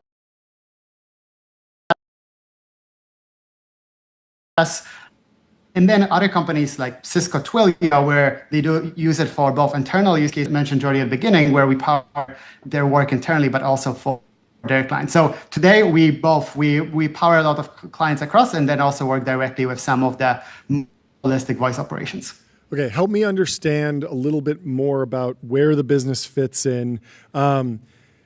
I feel like you've trained actual models. You're a foundation model company in many ways. And then you're also an inference seller, and you have clients that effectively buy tokens from you. They buy MP3s or WAV files probably, but you're doing the inference for them. So you're kind of full stack in this AI world. And then also, I just feel like it's been awesome to see you go on this run, because there were probably a lot of haters. I feel like I saw some haters being like, they're going to get steamrolled by the other labs, and you haven't. So what are the sources of defensibility, and why? Why do you just keep winning? Why do the haters keep being wrong? Yeah, I mean, it's been an amazing run, and it's such a unique position that I think it was contrarian. It was overlooked early on, and people didn't see what you saw. And so, kind of walk me through a little bit of like the structure of the business and where the defensibility is coming from. Yeah, two answers there. I think the first piece is, so across 11 Labs, we started a company with my co-founder Piotr. Piotr is an incredible researcher to assemble who we think are some of the best researchers in the world in audio.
Over, I wanted to say hi, and said that I responded that, oh, I was an early 11 Labs user and still am, but from the day you launched, I thought that all the voice models will commoditize. Yeah. But one thing I didn't appreciate is that the true voice experience takes an artist, and you guys all are artists. Yeah. And that is partly true, where I think there's so much nuance across voice. You need to create such a distinct experience when it comes to different voices, different languages, different dialects. So Jensen's take that a lot of a lot of our engineers, a lot of our company is being effectively crafting those artistic experiences is true. And yeah, we will probably be now NVIDIA clients for life too. This is a great take. It's very similar to why we saw that news that Meta has a partnership with Midjourney. Meta has all the money in the world. They have a ton of scientists, but maybe they don't have the artist that is David Holes at Midjourney, who just brings taste to those images, and so they got to pay him, which I love to see. I want your reaction to, speaking of that, where are we in the uncanny valley of voice generation? There was news today in the Wall Street Journal that OpenAI is making a full-length feature animated film. And in this article, they said the production, they're investing $30 million in this. It'll be a full feature length film. They're trying to do it in 9 months, which seems totally doable in the age of AI, honestly. But they said the production team plans to cast human actors for character voices and hire artists to draw sketches. And I saw that and I just thought I've been under the assumption that voice was solved, even if OpenAI doesn't have the frontier model. If this is a demo of AI broadly, they should be able to figure this out. Why do you think that they're going with human voices here? And do you think there's something that's on the frontier? Give me your timelines for when we might see 11 Labs technology in a Hollywood film. It's. I think first of all, I think you can create an amazing experience already, and happily we did. So maybe there's a model or skill help where we can work with OpenAI and help them out on that side. No, but they have amazing researchers. I think they are going to craft those experiences too. I think that like Epic Games example is a great way of showing that it is possible. In that case, we worked with working with the estate, the voice of James Earl Jones, and it did sound exactly like Darth Vader.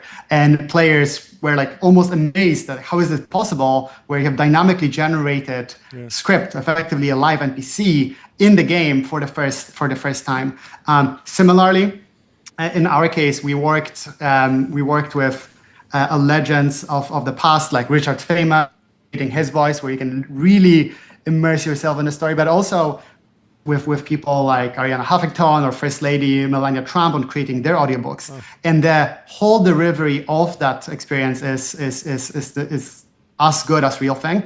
And the crazy thing, it also allows you to do things you could never do before. You can bring those content pieces into other languages and still hear that voice.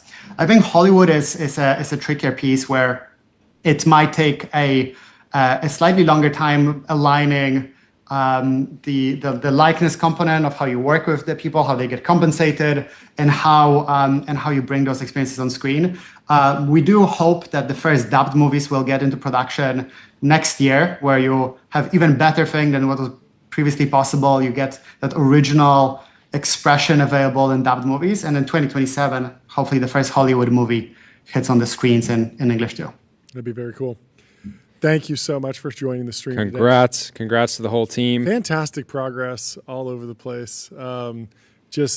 Remarkable to see. I love that take about the artistry that goes into crafting these super differentiated high tier models. It's wonderful to see. You love to see it. Thank you so much. I'm also so proud and happy of our mighty team of artists across in spirit. So thanks so much for having me on, guys. Yeah, have a great rest of your day. The whole team. Talk to you soon. Cheers. Bye. Thanks. Bye. Up next, we have Dan from Truck Smarter. He's in the Restream waiting room. It's time to truck. People were saying, are we going to truck dumber? No. We're going to truck smarter. And we will welcome Dan out of the Restream waiting room. He's in founder mode. Dan, how you doing? What's going on? Good to see you. Good. What's going on, guys? Good to see you. Not too much. We're trucking. We're locked in. The great lock-in has begun.